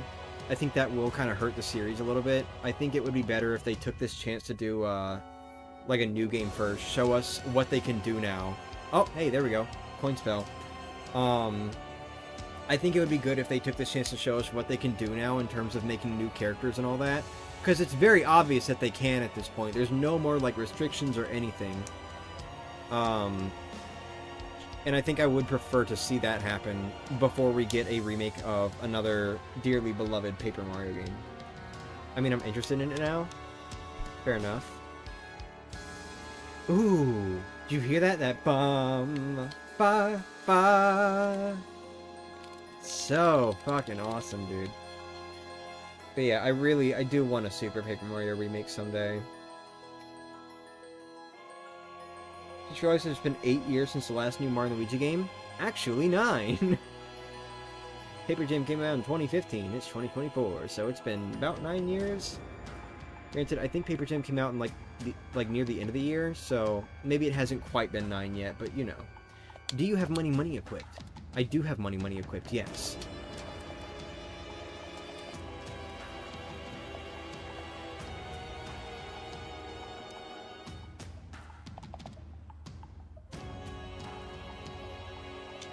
Yeah, give us a Super Paper Mario remake, but unlike the Thousand Year Door remake, they should totally rebalance it so it's not piss baby easy anytime you get any attack buff.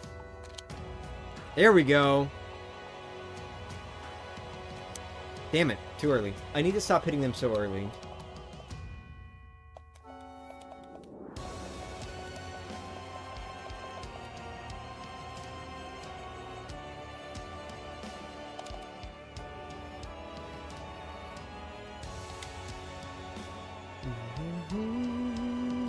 That part right there especially sounds like Origami King. Losing my shit that 2017 was 7 years ago? Bro, I'm gonna be real with you. I care more about 2013 and 2015. Those were the big years for me. Because, like, 2013, you had, like, New Super Luigi U and Mario Maker... Nope, not Mario Maker. Mario 3D World and Mario & Luigi Dream Team. Those games being 10 years old is like, oh my god, I'm an old man. Particularly Dream Team. But, actually, no, that was 11 years ago. That was 11 years ago.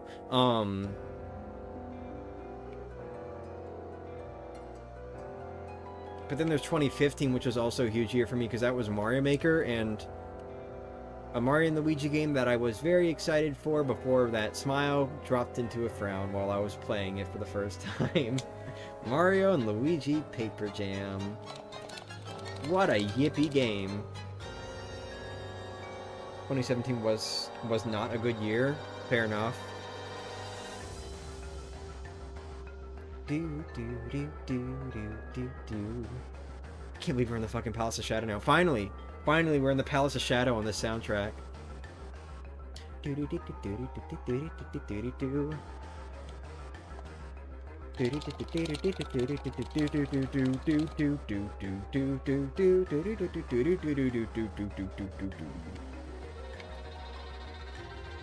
I still remember the moment. Anytime I hear this particular variation of it, like the first version, I still remember the exact moment when I went into a battle with a swoop.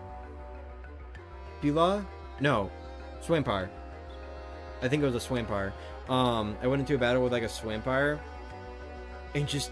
No, maybe it was a Swoopula, actually. I'm not sure. I can't remember which one the gray ones are.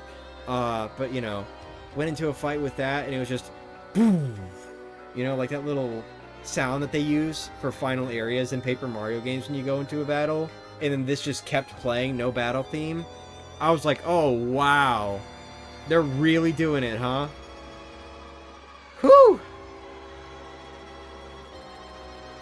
Good memories of that one. Chapter 8 was so fucking climactic. And I'll always love it, honestly.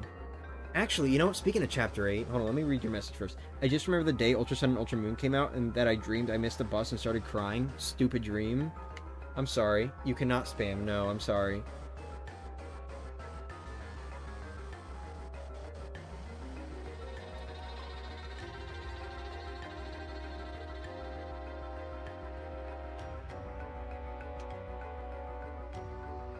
Anyway.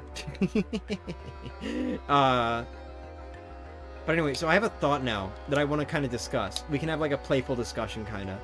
Oh, wait, hold on. There was something else. Wait, there was something else I wanted to like debate or something. Hold on. What was it? Did I send it in DMs or was it in the private chat? Hold on. No. Discuss? New discussion idea for 1,000. Okay, yeah. Remaster versus remake, and tell people in full detail why my definition is right and there's this inherently arbitrary and flawed. We can discuss that later in the stream. But, the fuck is the point of spamming or asking to do it? Good question. Yeah, no, I wasn't kidding. I said I was gonna ban them if they started spamming, and then they asked a second time and then just started doing it, so... You know. I banned them. Simple as that. But, yeah. Anyway, so the thing that I just thought of that I want to talk about, we can have like a debate or discussion or whatever. When it comes to finale sequences in games, like final chapters, final areas, which do you prefer? Longer or shorter? Do you get no one to like you? What do you mean?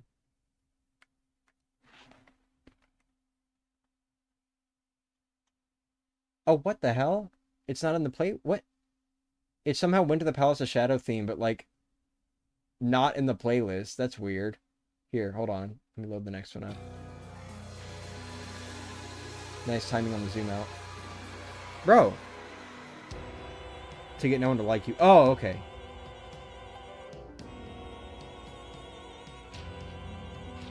I probably wasn't here earlier.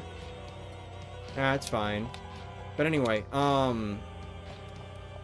so when it comes to finale sequences, the point of spamming to get no one to like you. Okay, my bad. When it comes to finale areas, do you prefer them longer or shorter? What is everyone's opinion on that? I'll wait to say my opinion. But I bring this up because, like... Okay. I bring this up because of a video I saw a little bit back that made some interesting points regarding Thousand Year Door. And one of their complaints was relating to the length of the finale sequence. And I'm very, like, intrigued by it. So I want to, like, state my opinion, I guess. I prefer longer end sequences because there's way more time to tie up loose ends. Depends. I think it should be reasonable. So, like, around the average length of any other area? Is that what you're saying?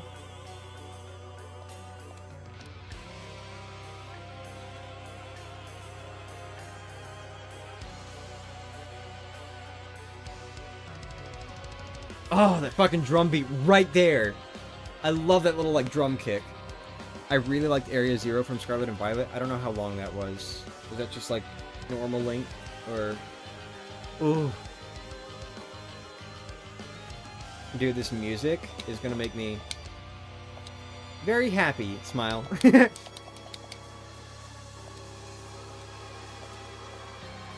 mean, if the final area is just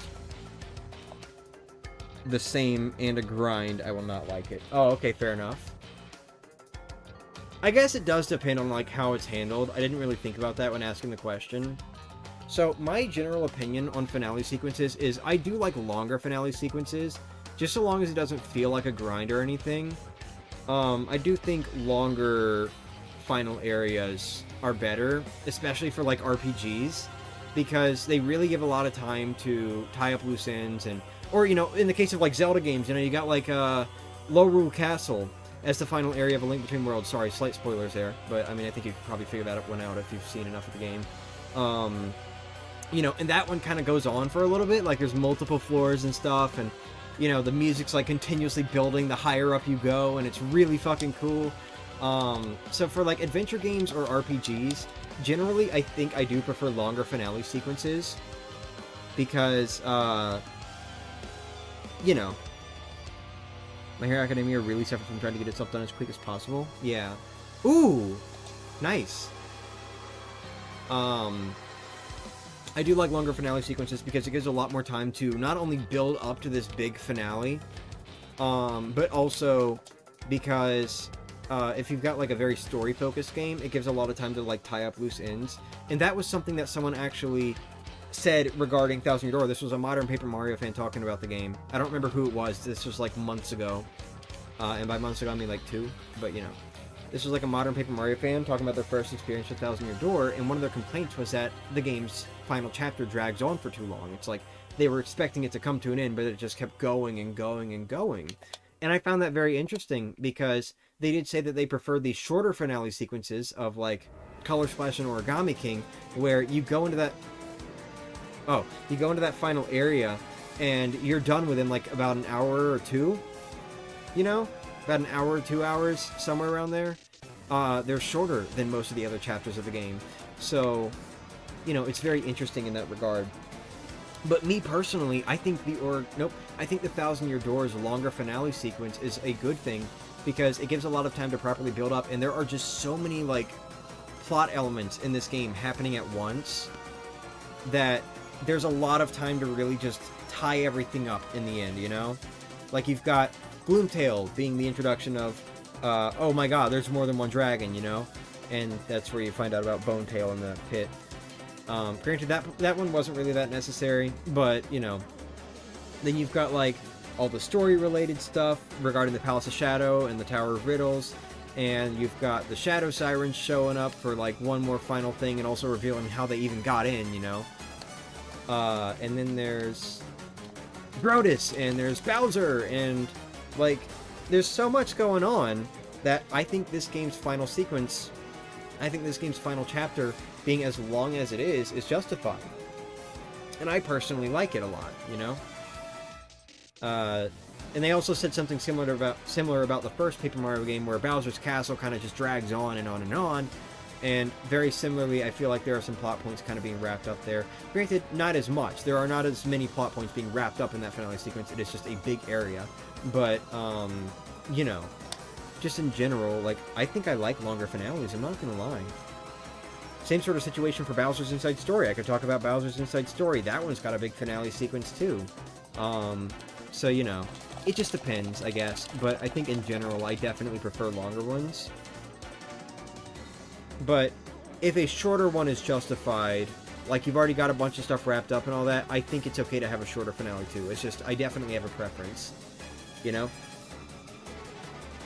I guess Area Zero also falls into an hour, but it's literally the final area after completing all 3 stories, and it was surprisingly a very personal finale. That's interesting. I like that, then. I've never played it, but I like that. If it works, and that's totally fine, you know?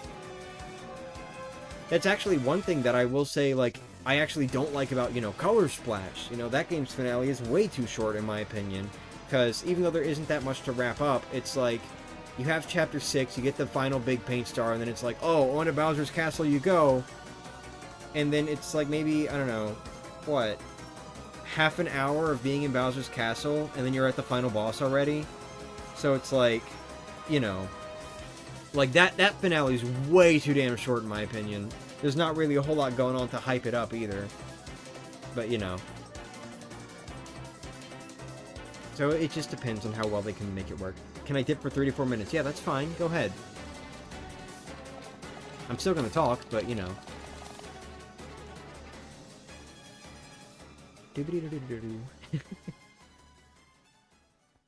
I prefer longer, too. Yeah.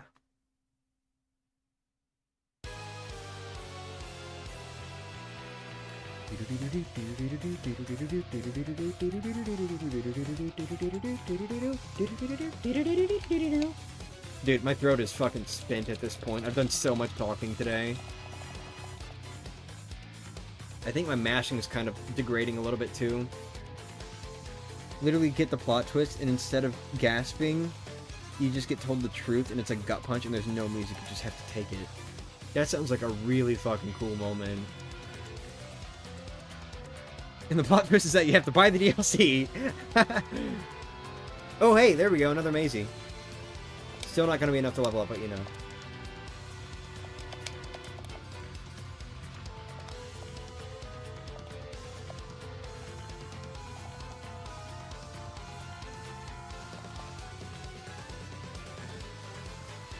It's really cool how they made a mini-boss theme, by the way, just specifically for the final chapter. They knew what they were doing with this remake. Oop, too late. Too early. Damn, I'm losing it. My mind, that is. I'm sorry. It was a depressing moment. Ah.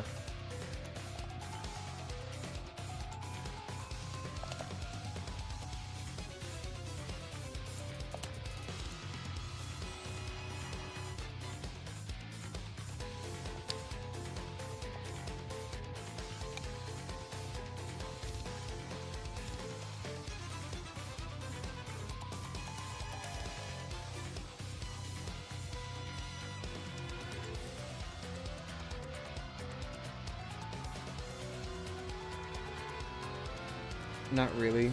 Scarlet and Violet's story was wrapped up, but if you want to know the mysteries, you need the DLC, and even then it's kind of open. Oh.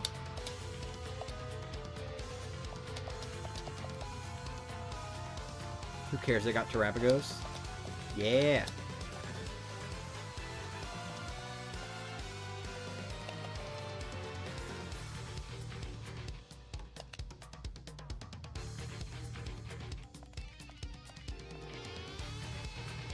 Bye.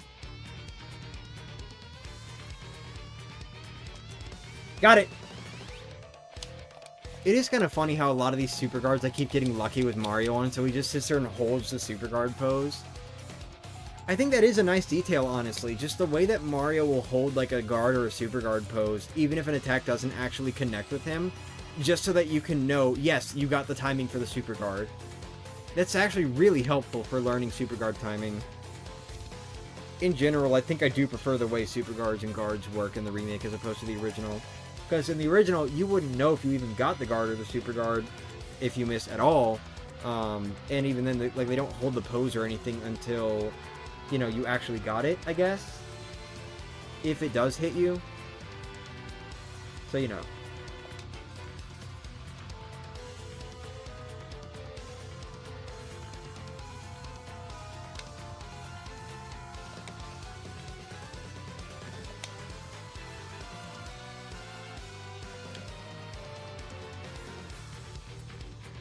Oh, wait, what am I doing? There's another one. Hold on.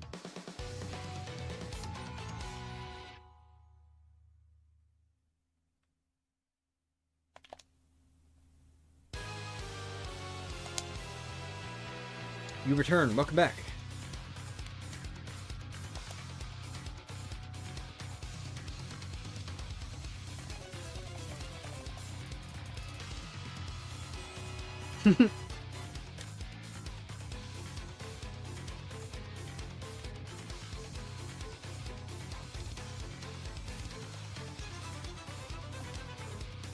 You know, I wonder why the "you struck first" or "you got struck first" text is, like, fucking pulsating in the remake. I mean, I guess it kind of, like, shakes around in the original, too, so, like, whatever. Not really much of a difference, but it's still a little funky looking. Doo-doo.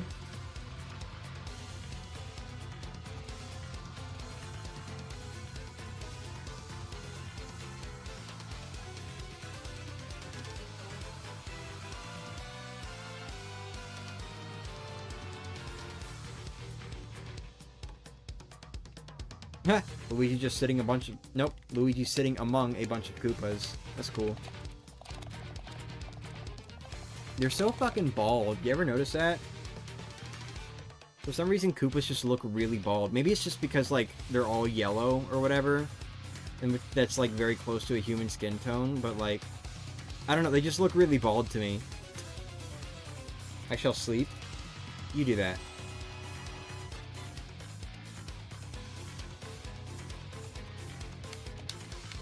The Indigo disc left me disappointed at first because my expectations were so high, but I failed to flee. What the hell? Alright. Do it again. Hee hee. Give me 2 chances. Ha! The entire point is that things are not as they seem on first glance. Huh.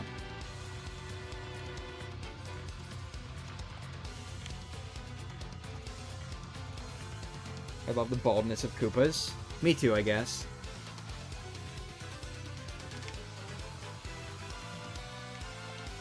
Like, it's funny. The literal skeletons, the fucking dry bone, or dull bones, those are dull bones. But, like, the literal, like, fucking Koopa skeletons look less bald than the actual Koopa Troopas do. It's hilarious, dude. Why do the dull bones have hair, but the Koopa Troopas don't? Unless they're actually... antennas? That's right. The Dolbones in the Paper Mario universe have antennas. They can sense when you're coming, which is why they're so quick to chase you down. Maybe Dolbones, the reason they don't look like Koopa Troopas is because they're actually aliens from another planet? That's right. They've come from the moon, just like the X-Naut. No wonder they don't provide you any star power in the original Thousand Year Door.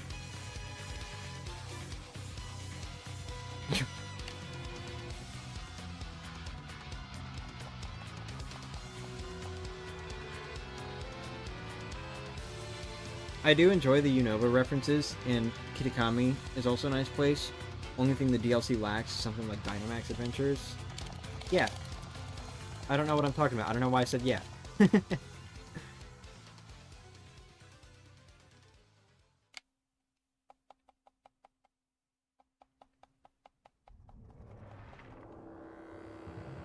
Oh, here's Gloomtoe.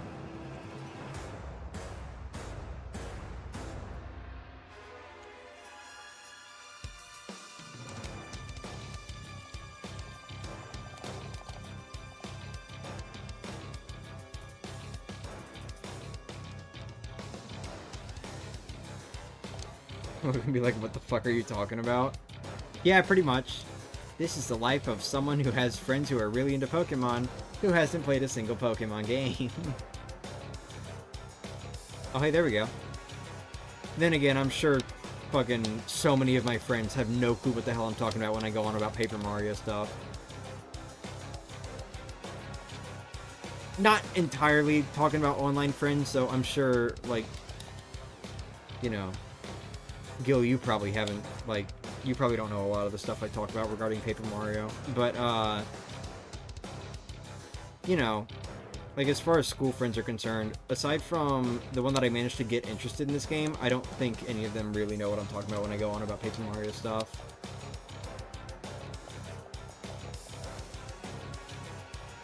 Imagine if instead of Gloomtail, Goomtail.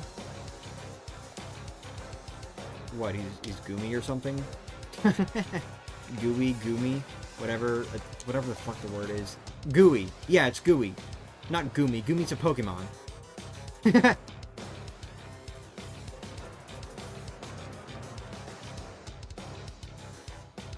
about Goomtail? That's right, he's a gooner. Just kidding.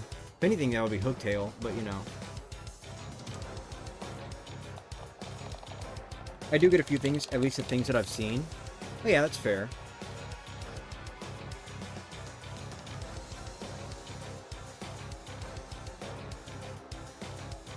This seems kind of a bop. Proud of you for remembering. No, not Gooey, Goomba. Oh! Oh, okay, I get it now. Fucking Goomba Dragon. Wow.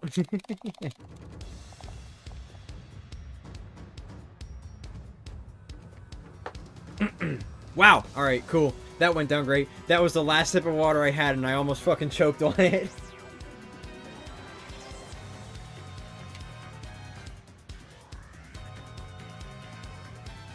Gloomtail but a giant Goombella head? What the fuck?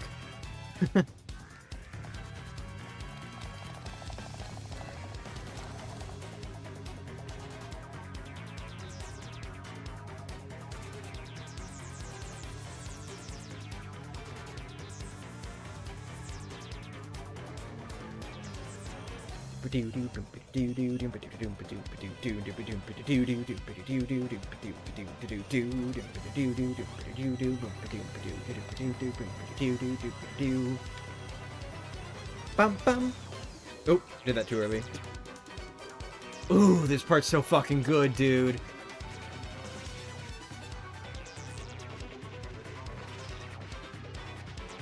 I am such a huge fan of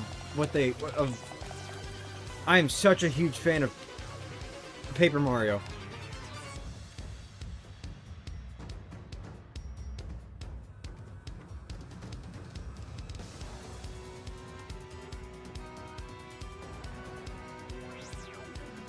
Three Mazy Daisies. No, I'm kidding. Can't even get that. I think the max is 2, and even then that's only the pit, right?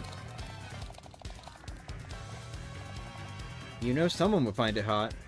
True.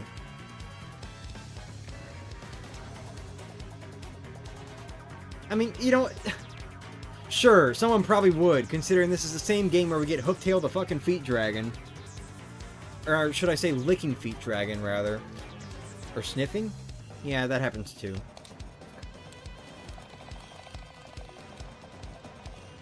Oh yeah, and you know, Koopley being a fucking foot sniffer now. Compared to the original where he wasn't. Would you date Goomtail? No.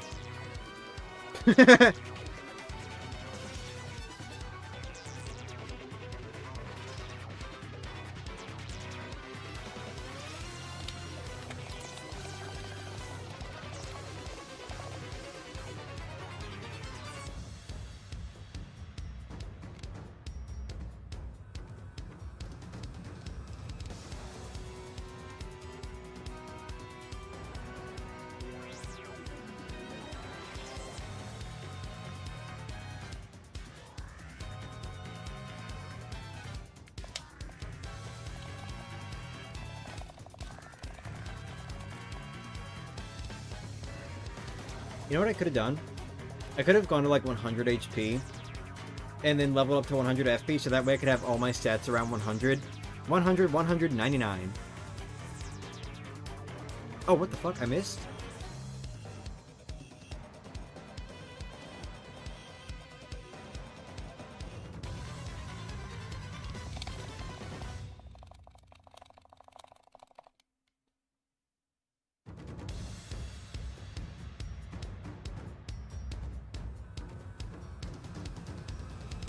Out of sleep.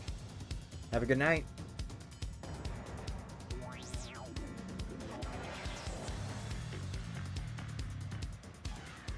Which region even is Kalos?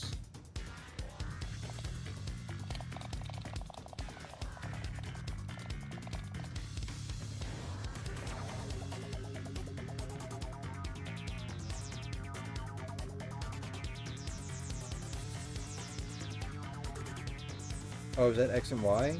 Oh, yeah. Okay, that's X and Y. Huh.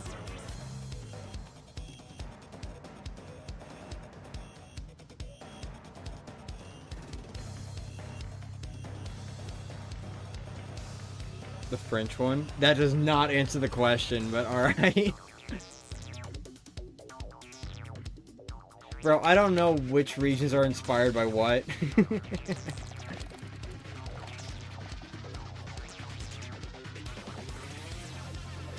It's alright though, I ended up looking it up.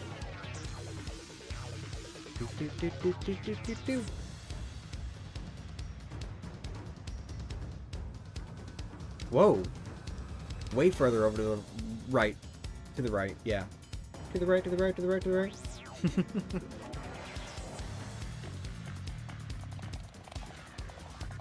What level am I even at now? Am I at 60? I think I'm at 60 now, right?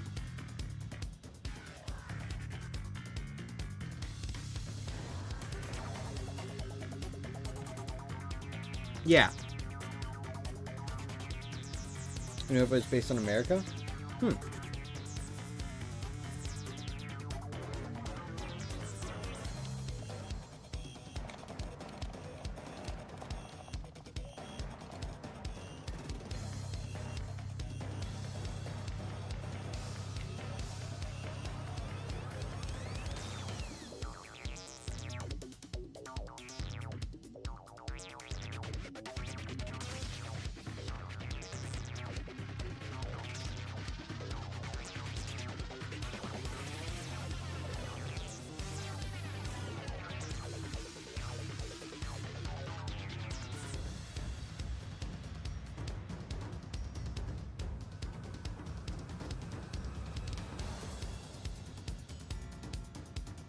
Would love a German region just because I would actually learn more about my own country through it.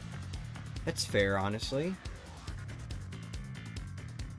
I'm actually surprised there hasn't been a German region yet with how many games there have been. You'd think they would have done Germany by now.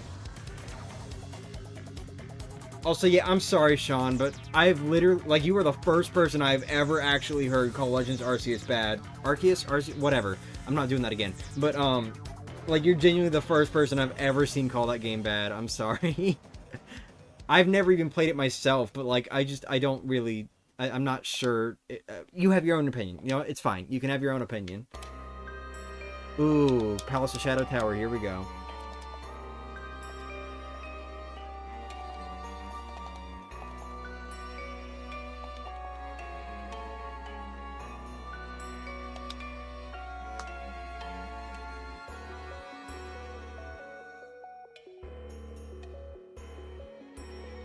Something about... Damn it, too early. Something about this part of the music right here sounds very... It reminds me of something. Wall-E, maybe?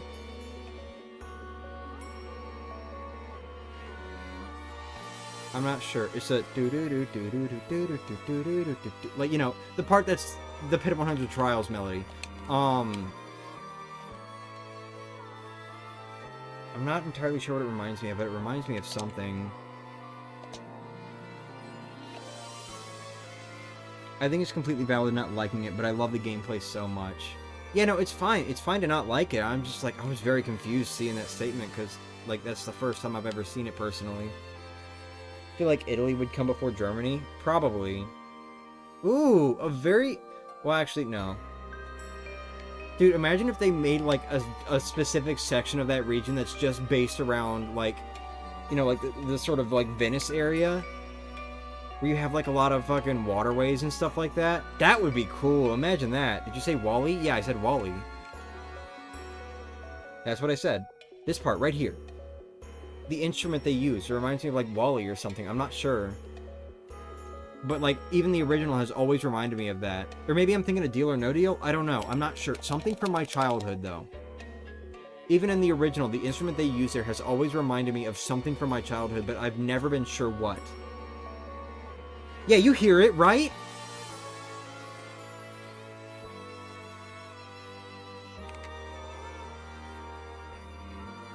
The graphics in PLA are worse than what people tried to insult Sword and Shield for.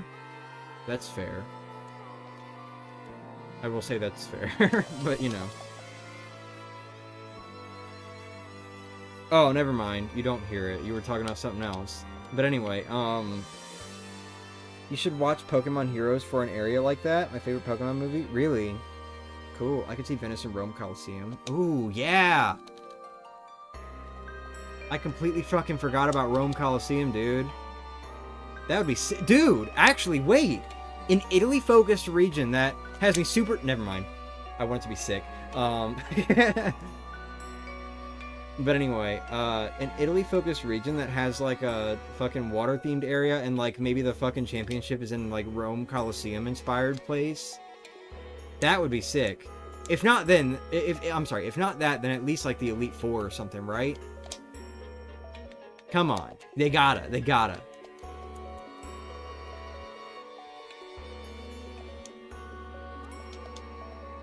I keep forgetting with the stage effects falling. It's a lot earlier than I think it is.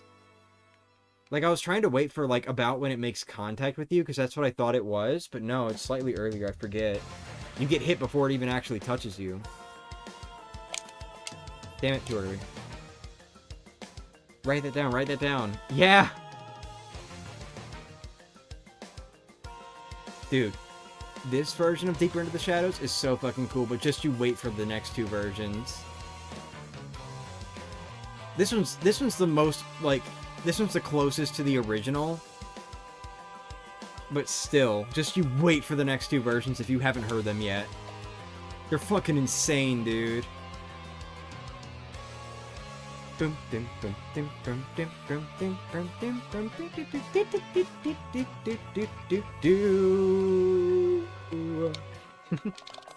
Sorry.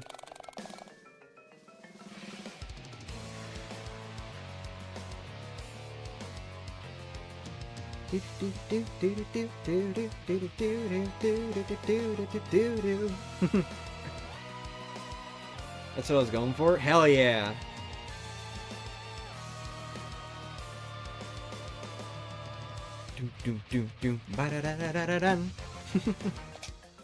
Wait, no.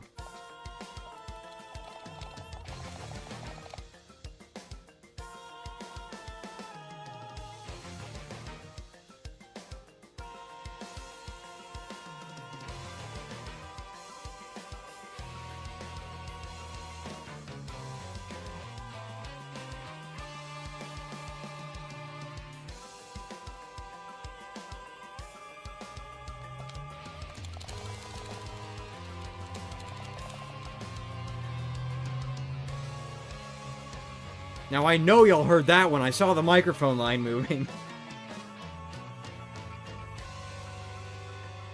What level am I at? Am I still 60? Yeah, I'm still 60. Alright. Oh, time flies. I shall sleep. You have fun sleeping to us going deeper into the shadows. By the way, so I like never noticed this, but there's somebody in like Reed's chat who has become known for being the shadows guy. Cause like they literally go on about the car? Hello? But they literally go on about like how the original Thousand Year Door had like this very unique sound for a lot of shadow related sound effects. that's like not just your fucking stereotypical shadow move sounds or whatever, that the remake gets rid of. The remake just does like generic shadow sounds for a lot of stuff, right? And that's making me so curious, because I want to like actually pay attention to the sound effects relating to everything that has to do with the shadows in Thousand Year Door. And when I say the shadows, I'm not talking about like the group, the 3 shadows. No, I just mean like any sort of shadow related thing. Shadow Queen, the 3 shadows, fucking, you know, like everything in the Palace of Shadow, stuff like that. Here's part 2, by the way. But, you know, I want to, like, pay attention to that when I play the original game for the marathon.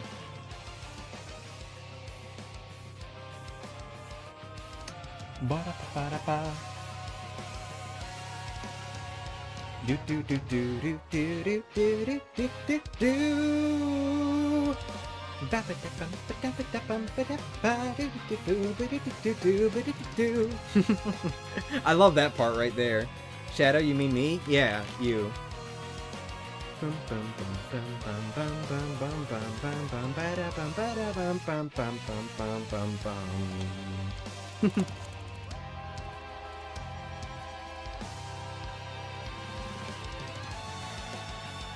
There's like a clock room version of this, by the way.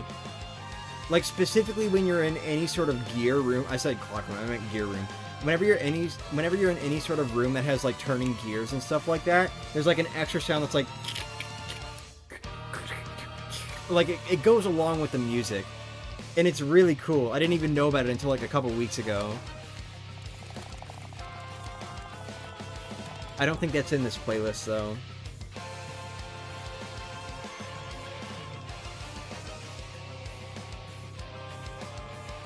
Legit the least fitting power I could have chosen. Well, why is that?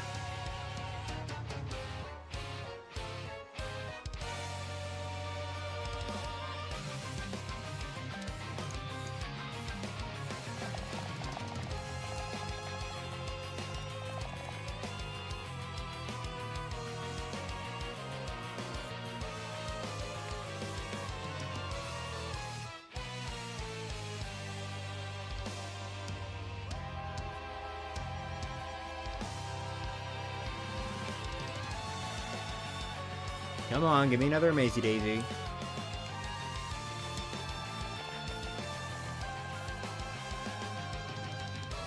I don't know, it's so edgy, I guess. I still think it's cool, but you know.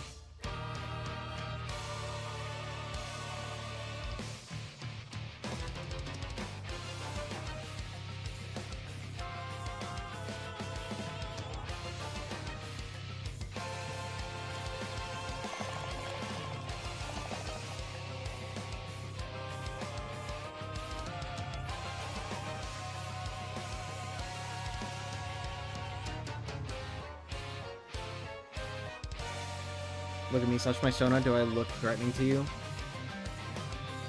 Maybe not. I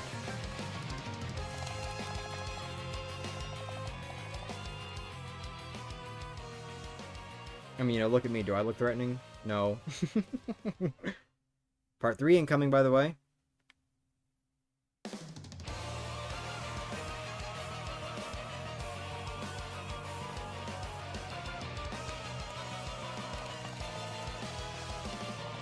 This one's just straight out of fucking Origami King. Like, the way they put these fucking final area themes together between Black Bowser Castle, Origami Castle, and now the Palace of Shadow is so fucking cool, dude. I love them having like this big, grand vibe to the finale area. It's so cool. If Super Paper Mario ever gets remade, I cannot wait to hear what Castle Black is going to sound like in 8-4. It's going to be so cool, dude.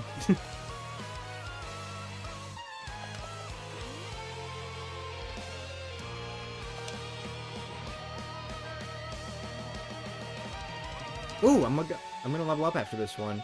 Ooh, I'm getting defense. Cool.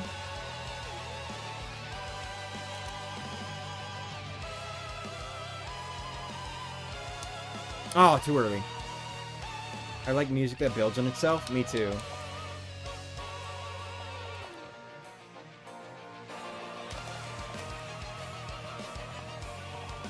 Dude, genuinely though, Super Paper Mario would be the perfect game to do music like this, because of the chapters being segmented up into like 8 or like, you know, chapter -1, -2, -3, -4.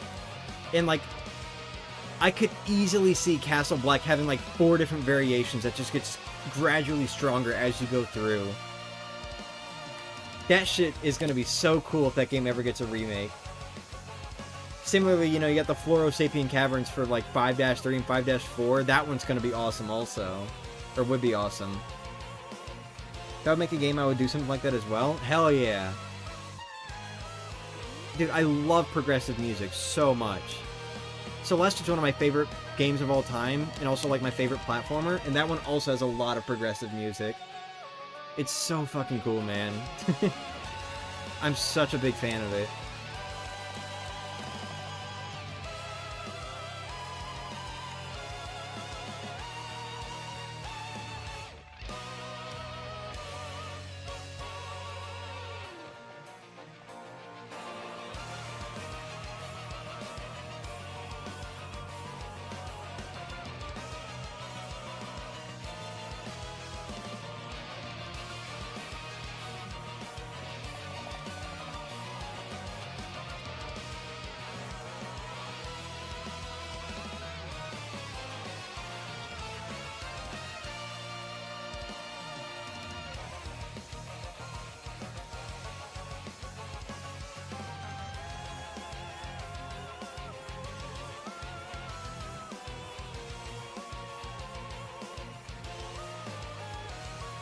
I also love leitmotifs. Yeah. And this game's got a lot of that too. The ba ba ba, like everywhere in the fucking soundtrack for the remake. Whew.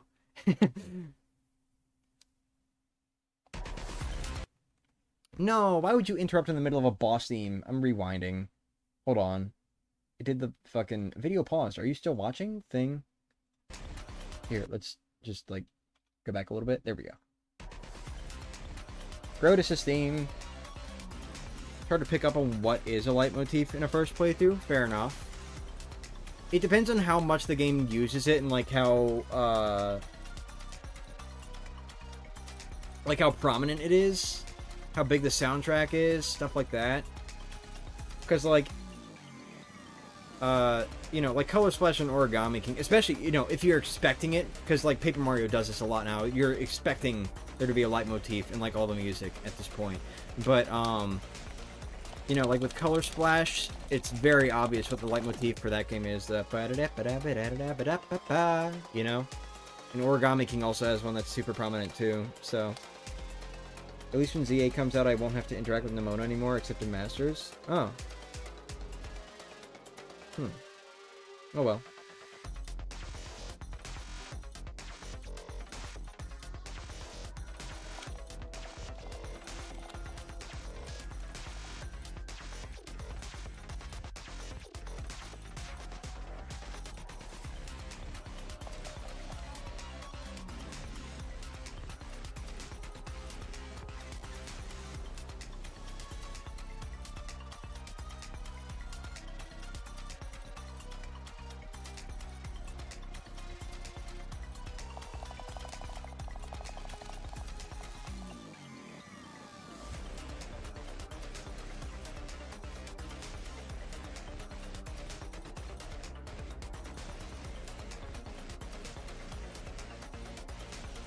You know, the way they remade Grotus' battle theme almost sounds like Fight Against Smithy from the Super Mario RPG remake.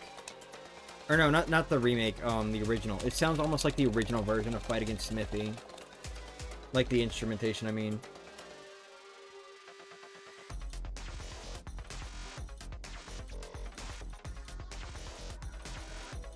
The raid battle theme in Scarlet Violet is a leitmotif, and you will understand the second you reach Area 0 that the leitmotif is for the crystals. Hell yeah.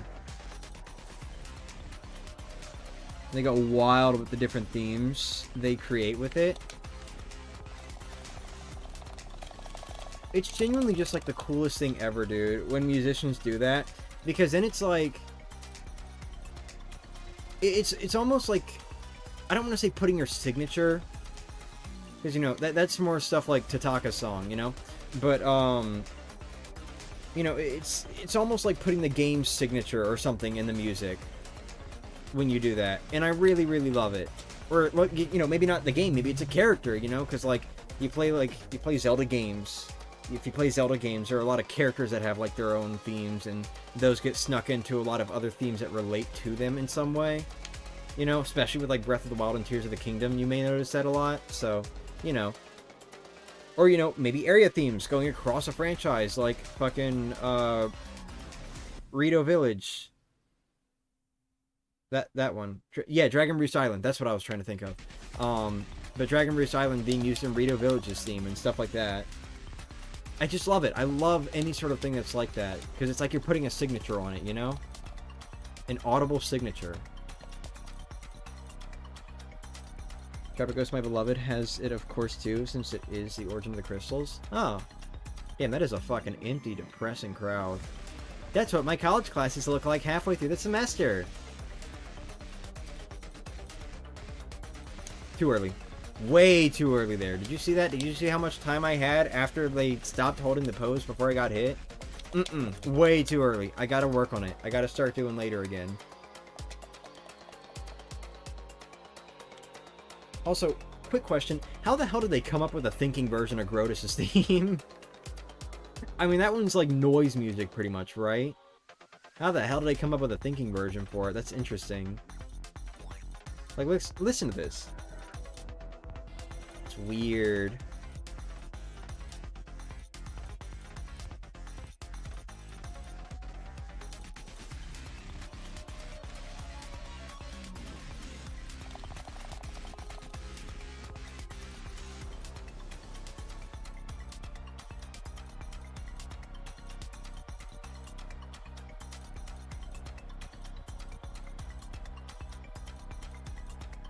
Oh. Wish my stomach would stop. I wonder what's going on, dude.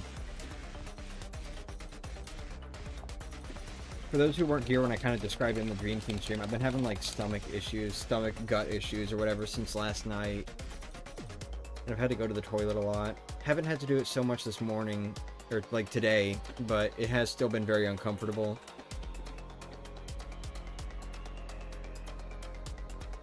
It periodically goes away for a little bit, but then it'll just come right back, and it's like, now I'm sitting here kneeling over again, hurting my back in the process, but like, sitting here kneeling over again, because like, my gut is uncomfortable.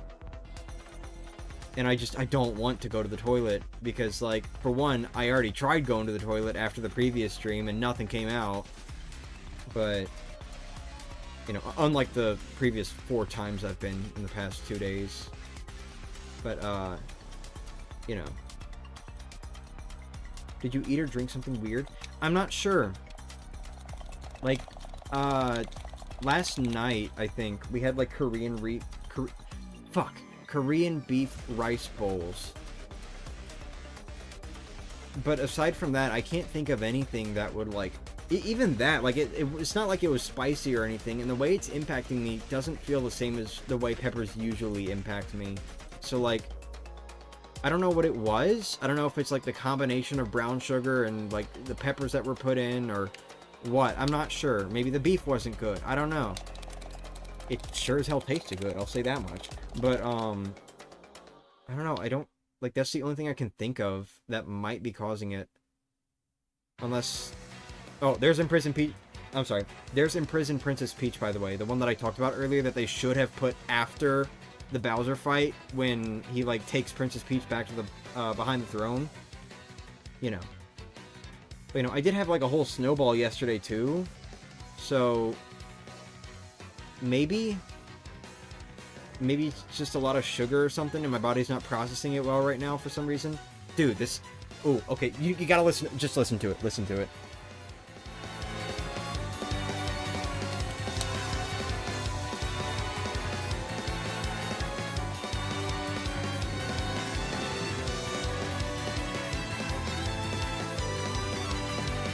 This is new, by the way.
Yeah, see, that one sounds... Ooh, hey. Nice. This theme sounds intense enough that this could have worked for the final run down the staircase. I actually feel like it would have worked better there than in the scene where Grottus reveals that Peach has been there all along, and now it's up to Mario, you know, will he attack and risk Princess Peach's life, or will he stay put and risk his own? You know, like, I feel like that scene is supposed to be more intimidating than intense, you know? Because in the original, it was more intimidating, because you have this villain and now you're being put in this tight situation where you don't know what to do, because someone's about to get hurt if you move or don't move, you know? And then you have like that sort of panicky, more danger music that plays as you're running down the staircase. I think this should have been the replacement for that. Rather than putting this in the intimidating scene and just having nothing in what used to be a very chaotic scene, I think that should have been after this Bowser fight. That would have worked a lot better in my opinion, but oh well. Still fucking sick to listen to, I love it. It's probably one of my favorite new tracks. I ate some sweet and sour curry once. I almost said candy. Curry once with my stage effect falling. And he had nothing while I spent the day in the bathroom. Well, yeah, I know it doesn't have to be like a spicy food. But I'm just saying, usually when I have gut issues, it is How did I not get that one? Usually when I have gut issues, it is because of something spicy. Like overly spicy that I ate. You know? Because I love eating spicy food a lot, but it really fucks up my lower half, so, you know. Maybe I've just weakened it enough to the point to where it can't even handle, like, sugary stuff or something. I don't know.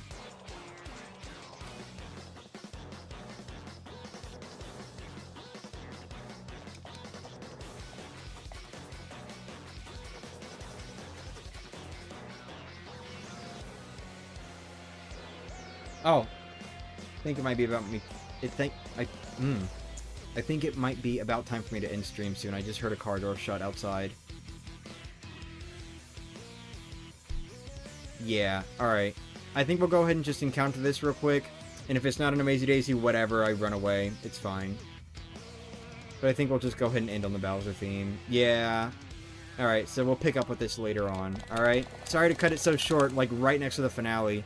Maybe we'll just listen to Chapter 8's music again. We'll just start over Chapter 8 next time. I don't know. But anyway. I think it's about time for me to go. I want to actually end stream for once before the room gets walked into. So, thank you all so much for watching. I really appreciate you being here. We made it to level 61. Not as far as I wanted to make it, but oh well. Thanks for being here. I really appreciate it. You guys are awesome. I'm going to go. Bye-bye.